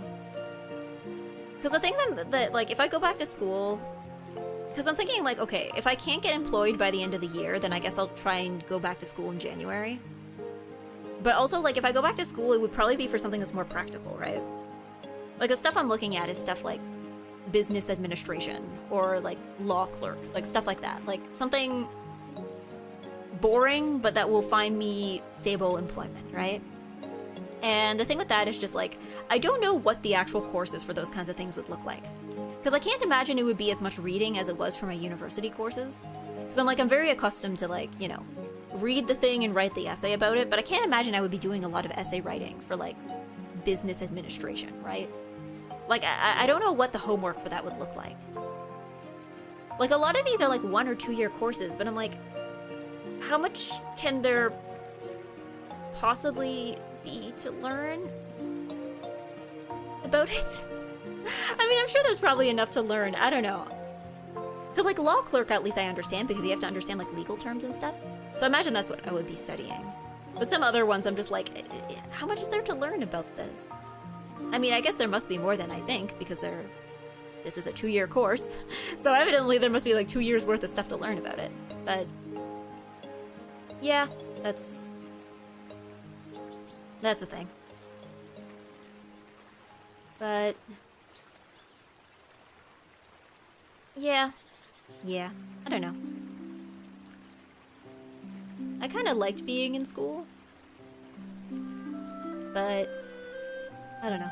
The other day when I went out and I went to one place and then I was like, I feel like going to this other restaurant that's like sort of nearby. So then Google Maps took me on like kind of a scenic route through a university campus to get there because that was the shortest route, I guess. And I remember like walking around on campus, I'm like, man, I kind of miss this a little bit. Because like I never lived on campus, that's the thing. Like I never had the like, when I was a student in Canada, I was living at my parents' place off campus. And when I was in Japan, I was also living off campus in a dorm. But I don't know, does the dorm count as part of the campus? It was like, it was run by the school, but like it wasn't like on campus. Like it was like an hour away. So yeah, that was the thing. Is just like, okay, am I like I never had that student life of like living on campus in a dorm with roommates where you're within like 5-minute walk of all your classes. You know, like that was never like a thing I experienced, but it's also like I don't think that's a thing I can experience now, right? Like I presumably like grown out of that. A professor once told the class that a student in their course sat in a business exam without any prep and got an A, which kind of threw that specific business course a little into question. I guess it's just like, I don't know, maybe you like guessed on all the multiple choice questions and just got really lucky. I don't know. I feel like I'd rather go into a class and hear that versus like, you know, when you go into a class and the teacher is like, no one has ever gotten an A in this class, and you're like, oh, okay. I feel like that also throws your teaching into question. Like, I feel like this wasn't really a thing in my program, but I definitely knew people who took like computer science and stuff, and that was like a super common in like a lot of like STEM and engineering courses where they're just like, no one's ever gotten a good grade in my class. Surely that means that it's because I'm a harsh marker, and that has nothing to do with the fact that I'm bad at teaching. Surely. Yeah. I used to like school until about halfway through university. Now I'd rather not go back if I can help it. See, I used to think the same thing, but the thing is that like the first 2 years of university for me were in person. Like it was before COVID, and then the second half was after. And I think, I don't know, I feel like I need to, like, I never got the proper full year, like, full 4 normal years, I guess. So it's like, I did dislike the second half more than the first half, but I don't know if that was because of what I was learning, or if it was because, I was in poorly run online classes, you know? That was the thing. Yeah. A dorm being 1 hour away seems unusual, but I guess with big unis that can happen. I think it's not common in Canada here. Pretty much all dorms are on campus. I think it's because, so where I was studying, first of all, it had multiple campuses. So I believe there was a campus that was like closer to my dorm, but it was for like, I think it was like medicine or science or something. It was like something I wasn't taking. So like all the courses that I was taking were in the like campus that was like further away, right? So there was also dorms that were closer to that campus, but they were like smaller and not as good. So I was in the nice dorm and it was nicer, but it was further away. That's the downside. You got like a bigger space to yourself. You got like your own bathroom and little kitchen space, but that was like the major downside, is that you're like an hour away.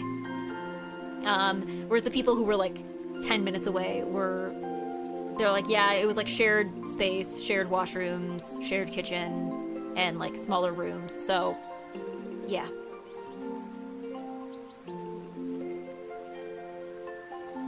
But, yeah. If anything, it kind of felt more like an apartment building where I was living. It felt more like an apartment building that happened to be run by the school, right? With really tiny apartments, I guess. Because, like, we had a laundry facility, we had, like, there were, like, specific, like, not public areas, but, like, free use areas. Like, there was, like, a room you could go that had, like, a microwave and stuff. and tables and chairs, and you could sit in it. But yeah, other than that, it was like, yeah, pretty much just like an apartment building, practically.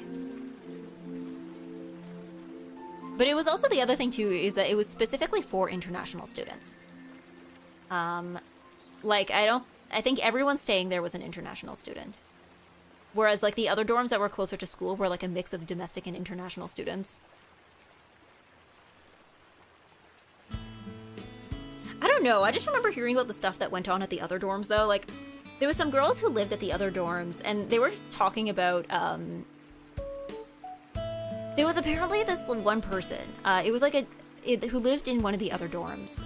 It was a Japanese student, I believe, and she was just like very, I guess it was like she was a very strict person, except that she was not actually in a place of authority. So, like, she would leave notes all around about, like, telling people, like, how they should be cleaning things up and how they should be, like, putting things away in a certain way. And it was one of those things where, like, the international students who live there were like, okay, maybe this is just a cultural difference. Maybe like, we just need to, like, get in line. But then, like, the other Japanese students were just like, no, that is not normally how we do things here. Even the other Japanese students are like, no, this one person is just specifically insane. So I guess that wouldn't happen where I was, because we all had individual rooms and we were not like sharing kitchen spaces and stuff. But yeah, it was like one of those things where it was like, okay, I guess this is just clearly a person who's never had to share a living space and just has like very specific ideas of how things should be done.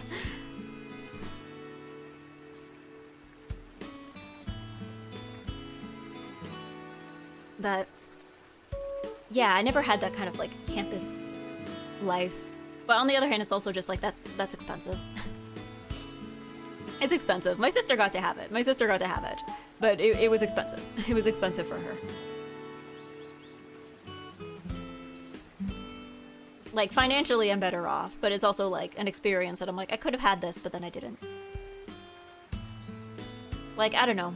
Even when I was applying for universities, my parents were like very adamant on having me live at home because they're like, it's way cheaper. Like, going off to live on campus somewhere would be like out of our budget. But then when my sister, because my sister, I guess maybe they had my sister do it because she didn't get into any schools. Like, when she was applying, she didn't get into any of the programs that would have allowed her to live at home. Like, all the schools in the nearby area rejected her. So the only one she got into was one that was in a different city. So it was like one of those things where I'm like, yeah. Did your sister get a lot of networking out of her campus life? I think so, but I think it's also too because she had like a more insular program, I think, than I did. Like, so she was pretty much taking classes with like largely the same group of students, right?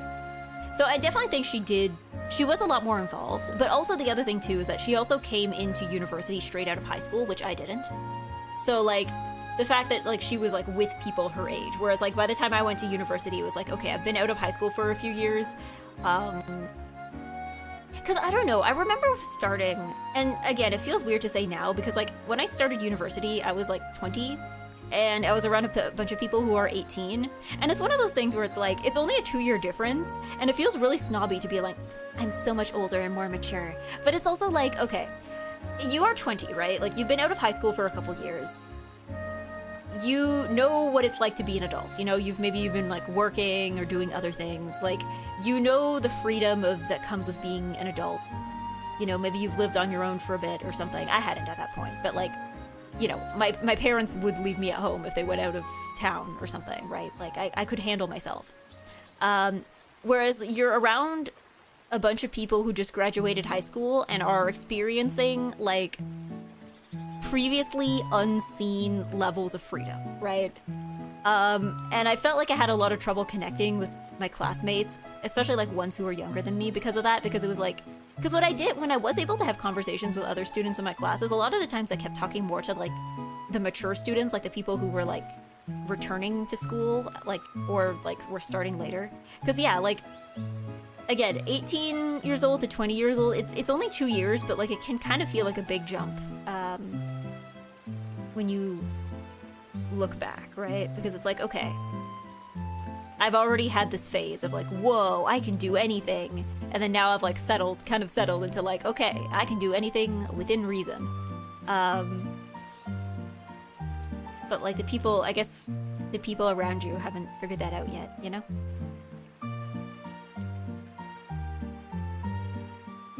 But yeah, I can't say I made a lot of friends in university, I don't think. But again, maybe I was just more of like a, okay, I'm here to get my degree and nothing else.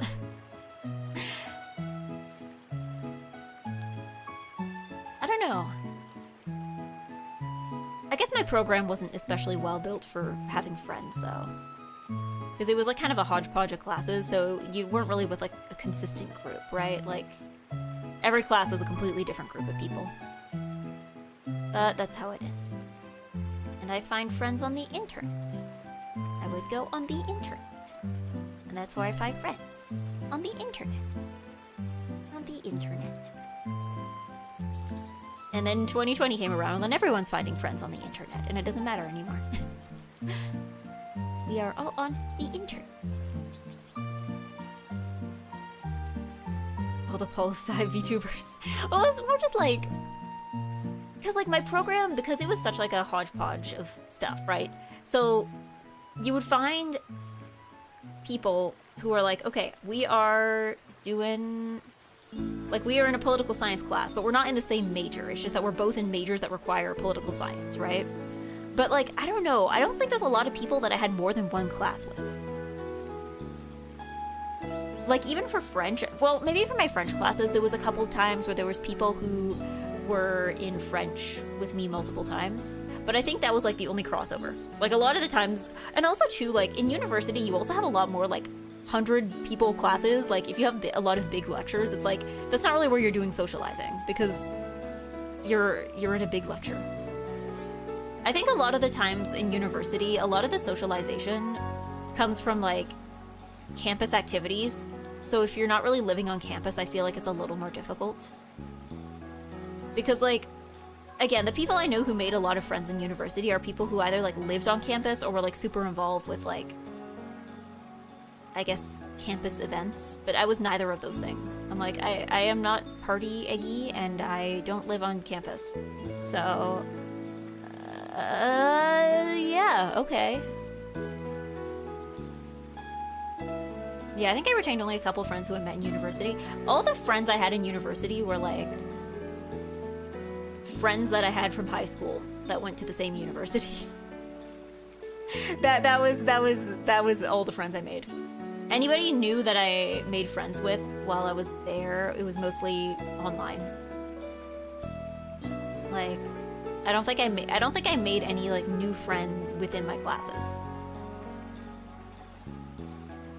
Like, I don't know, there was some people I vibed with, but it was unfortunately during the COVID semester when we were all online. So, I'm like, cool, I've never seen you in person, and I may never see you again, and even if I did see you again, I don't know if I would recognize you, because I've heard your voice more than I've seen your face. So, yeah. It's a bit of selection bias? What do you mean? Like...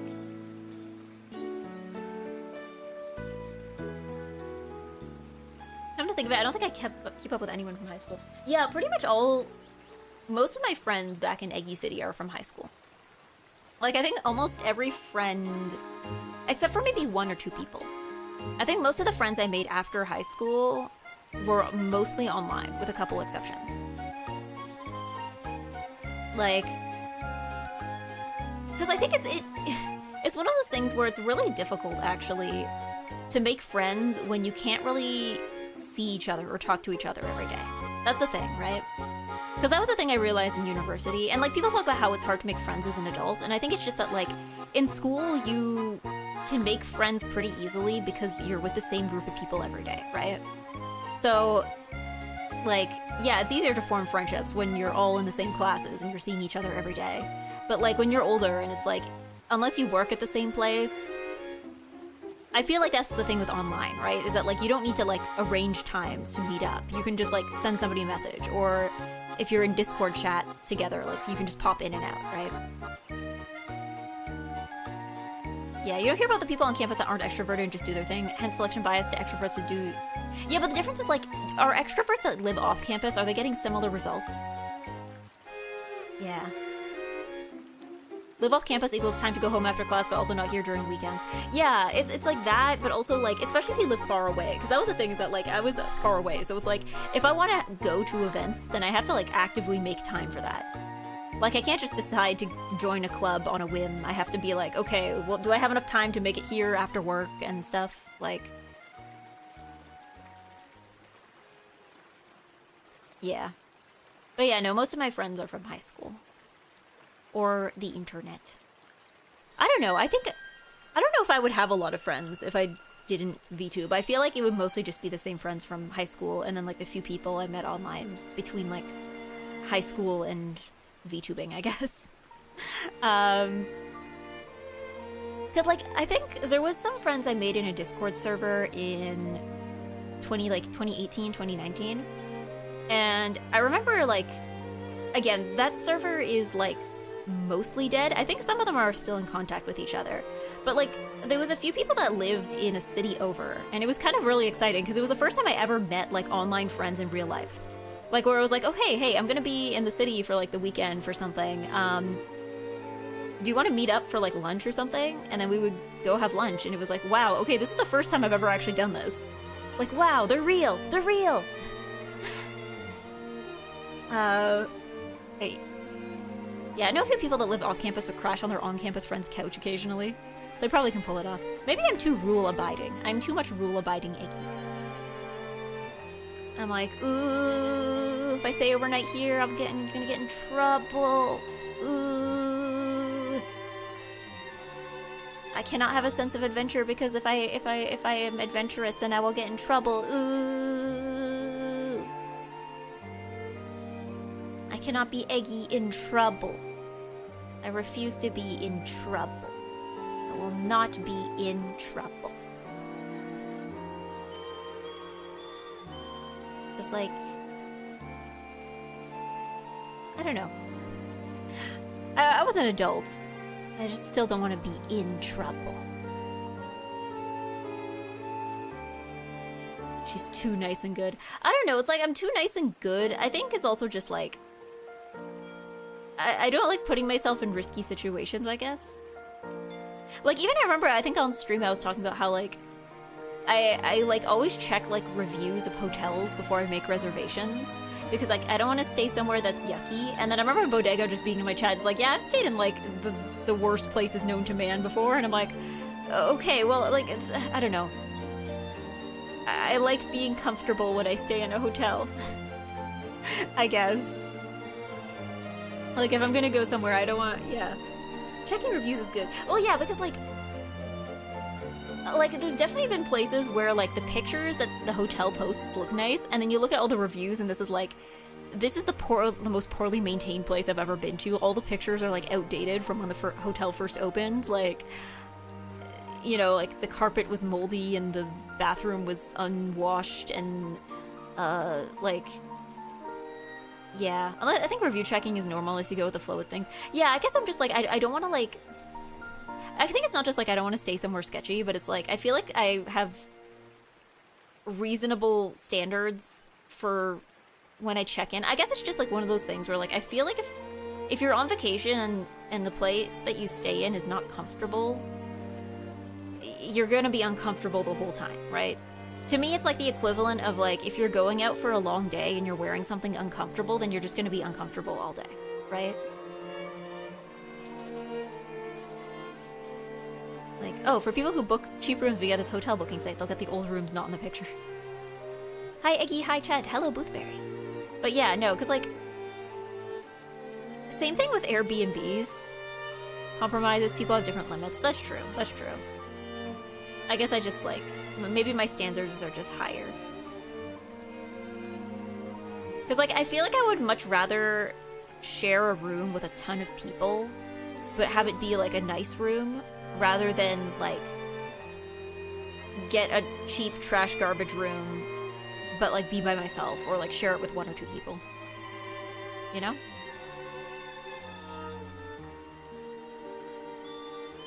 But, yeah. I've also, now that I think of it, I've never been to a convention and stayed on a hotel. Like, you know how sometimes, like, places like the Gaylord, or, like, if they... Or even, like, I guess the Delta for Anime North, I've never stayed at a hotel where the convention was happening. Like, I always had to go, like, off-site somewhere. And I want to do that someday, but I also know that that's a thing that you have to be, like, on the dot and, you know, pray to multiple deities to be able to get, you know? But I kind of want to do that someday. Like, because I think Bodega stayed at the Gaylord during MagFest last year. And I got to go into her room for a bit, and it was like, oh, this is nice. I wouldn't mind this. But I also know that that was, like, supreme luck. Like, she had, like, arranged with other people, it was like, okay, we're all gonna try for this, and then whoever, like, you know, if there's, like, 4 of us, and, like, statistically speaking, at least one of us will get a room, right? Yeah, I haven't traveled by myself before, maybe someday. Yeah, I guess it depends, because, like, I'm mostly talking for conventions, but yeah. Project flows are their own beast because the AC isn't built for this. Oh, yeah. Yeah. I don't think I've ever stayed on one of those, though. I guess noise would be an issue, but I guess that's why they have it on a specific floor, you know? But... yeah. Also, Airbnbs, I'm also kind of picky with. Because the thing with Airbnbs is, like, I trust the reviews even less than I trust the reviews for hotels. Because, like, I don't know, I think Airbnbs, I'm always scared because it's like a hotel, there's like more regulations on it, whereas like Airbnbs can basically charge you for anything they want, and I'm always scared that I'm gonna like check into a place that has like a reasonable cost and that there's gonna secretly be like 1 bajillion extra fees. Like, Airbnb seem more RNG.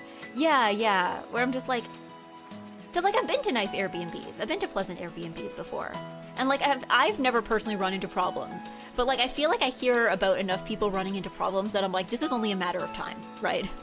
This is only a matter of time. And also the fact that like a lot of the Airbnbs I've stayed in have been things that somebody else booked, right? So that I feel like there's just gonna, I know it's gonna happen eventually. Like, maybe I've dodged it because most of the time when I've stayed in one, I'm not the one who's booking, so I was not the one who was having, like, direct communication with the owners, but it was like, Yeah, sorry, you didn't start the dishwasher. Have a dishwasher fee of $2,000.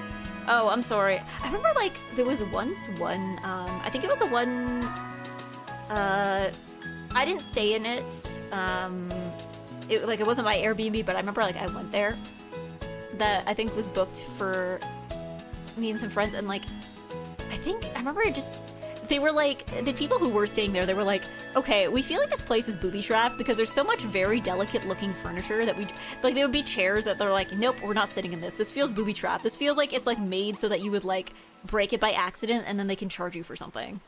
Like, there was a lot of like, they're like, or like a bunch of like decorations that seem like very posed to fall over.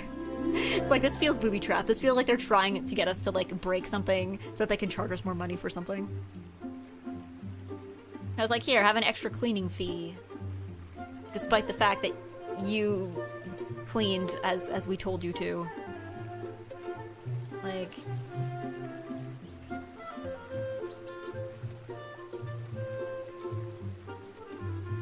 yeah, I don't know. Airbnbs. I think the only time I've had like, it wasn't really a bad experience, it was just like I felt a little misled.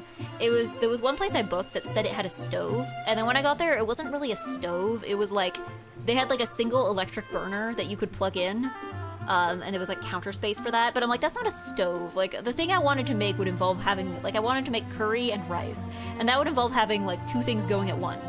And I was like, okay, I guess we're gonna have to make the rice separately or something, because, you know, it's further, like there's only one burner, and I'm like, I felt a little misled, you know? It's not a big deal, but it was like, like, don't say you have a stove when you don't really have a stove, you know? Yeah. Remember to tip your Airbnb. Ugh. Like, I don't know. It's one of those things where it's like Airbnbs, it's like you could get somewhere really nice for a reasonable price, but I don't know. I think with Airbnbs, I feel like the only time I consider them is when, like, if I'm traveling with a big group. Because most of my good experiences with Airbnb have been like, when there's a group of like more than 5 people, and it's like, okay, this is a nicer place that we'd be able to get than if we tried to do like a hotel room. Like, it's where we stayed in last year. That one was really nice. Like, it was, am I offline again? There's no way. Okay, never mind. We're back. Maybe I'll end soon before maybe computer is exploding. Yeah, we have a stove at home. Quite literally, yeah. We have a stove at home. Hiccup again. Yeah, I should probably... I'll probably end soon. It's been like, what, like 3 hours? Yeah, reasonable amount of time for streaming. I didn't mean for this to be a long stream, but yapping is fun. I can yap. Good to know warudo works. Good to know it works. But yeah. But yeah, it was nice. The limit test was successful. Yeah, so far. I think, again, one day I will get a better processor. That's not today, but, you know, one day. Because I think, like, again, processor is the next thing. Because, like, since I've had this computer, I've upgraded the RAM and I've upgraded the GPU. So I think processor is, you know, it's the next one. It's the next thing that I think. I think once I upgrade processor, I think I'll be able... That will also really open stuff up.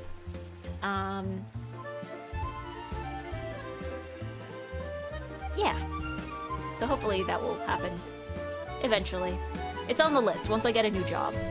Once I get a job... Oh, okay, actually processor is not like number one on the list, actually. Once I get a job, I think the next thing on my list is better desk and better chair. Like, I want to improve my setup, because my setup is like, I barely use my PC outside of streaming, not because I don't like it, but because my chair is so uncomfortable to sit in, that half the time I'm just like, you know what, if it's something I can do on my laptop while sitting, like, on the couch or on the bed, I would rather just do that. I don't want to sit in this computer chair any more than I have to. So, yeah, just to get a better chair, I don't even need, like, a very expensive chair. Like, this chair that I have is, like, it was like a Wayfair chair, and it costs, I don't remember how much I paid for it, but not that much. Not that much. And it's like, again, it's like a plastic chair. Like, I don't know if the mic is picking this up, but... Like, that was me, like... She's lawn chair maxing. It's not quite, like... It's the kind of chair that would be okay to sit in. I've said this before, but it's like the kind of chair that, like, if you were to go to an office, to a place where you would sit for a short amount of time, right? So, like, if you were at, like, a job interview, or, like, I guess if you were meeting with, like, I don't know, if you went to the bank to meet with, like, a finances person, and you're gonna be there for, like, an hour at the most, right? It's the kind of chair that would be acceptable for that. But, like, I don't know, I had the thought where I'm like, if I wanted to do a remote job, I would absolutely need a new chair, because this would, like, murder me if I had to sit in it for 8 hours, you know? So, like, even you guys hear me shift in my chair a lot during stream, and it's just because, like, it's very difficult to get a comfortable position. But yeah, I would like a bigger desk, probably a better chair. The only thing is that, like, if I need a bigger desk, I would probably have to move into a different room, and I know that room has very different acoustics, so I'd probably have to figure something else out there so that, like, my sound, like, my mic doesn't get super echoey. But maybe that's just because that room is empty right now, so that's why it seems super echoey. Maybe if there was more stuff in it, it would, like, it would absorb some of it. Time to hunt for office closures. Yeah, we gotta get all the old, like, fancy chairs for, like, $100. You could probably get a decent office chair at IKEA. Oh yeah, absolutely. Like, the desk I want to get is also an IKEA one. I've had my eye on it since, like, January. I know exactly which one I want. Chairs, I'm not 100% sure yet. Every time I go to IKEA, I kind of sit in all the chairs, and then I proceed to forget to grab the names of any of them, so even if I wanted to look them up again, I can't just be like, the white one. It's like, I don't know, the white one with the armrests. Like, I would have to go back and, like, actually make note of the names. But, yeah, I don't need anything insanely fancy. I just need something that's better than what I have right now, which is just most things. You know? It's most things. So, yeah, that will probably be... That'll be... Hopefully someday. Hopefully someday. Not today, but hopefully soon. But until then, I think it might be rating time. Let's see if opening another tab of Chrome is going to break this. Let's see. You have the power of picture on pocket computer when chair testing too. I mean, yeah, but, like, it's really hard in a picture to be able to, like, know how the chair feels, you know? Like, I guess I can take a picture of it at IKEA and, like, look it up online later. But, like, the idea of, like, yeah, it's hard to look at a chair and know what's gonna be comfortable for you. Especially, I say this as somebody who is rather short, because, there are absolutely chairs that, like, aren't bad, but they were definitely designed for somebody taller, you know? Like, I've seen a lot of chairs where they're like, okay, we put a headrest on it, so you have a nice, comfortable place to put your neck, and then, like, the part that's supposed to be where your neck goes is, like, where my head goes, because you can't, like, the chair doesn't adjust properly for height, for somebody with, like, a short upper body.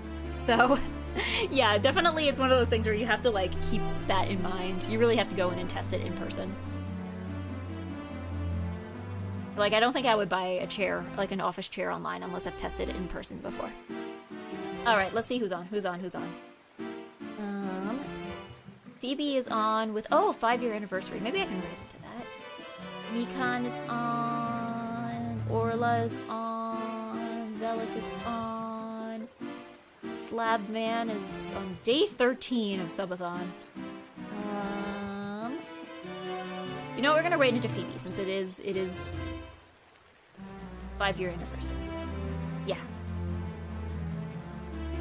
Yeah. Yeah, I'm a picture of the product after testing the chair. Oh, okay, yeah. So it's like you go into IKEA and then you like take a picture and then you like look up online like, ah, it's that one. It's the Swedish word. The Swedish word one, you know? Yeah. Slabman stream is capped at 14 days, otherwise the counter would kept increasing. Yeah, just like every stream is a subathon for the rest of his life. Never ending subathon.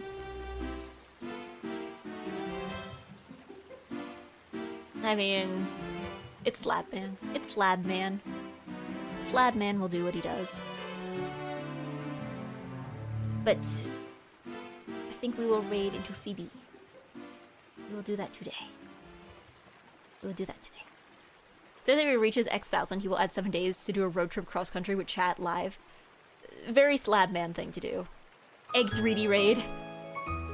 You make it sound like this was like a 3D debut. This is not a 3D debut. I have been like this for like a year. You just haven't seen it. But yeah, probably also be pronounced Egged raid. You know what? We can go. You can go with Egg 3D raid. That works actually. Let me actually set up the raid.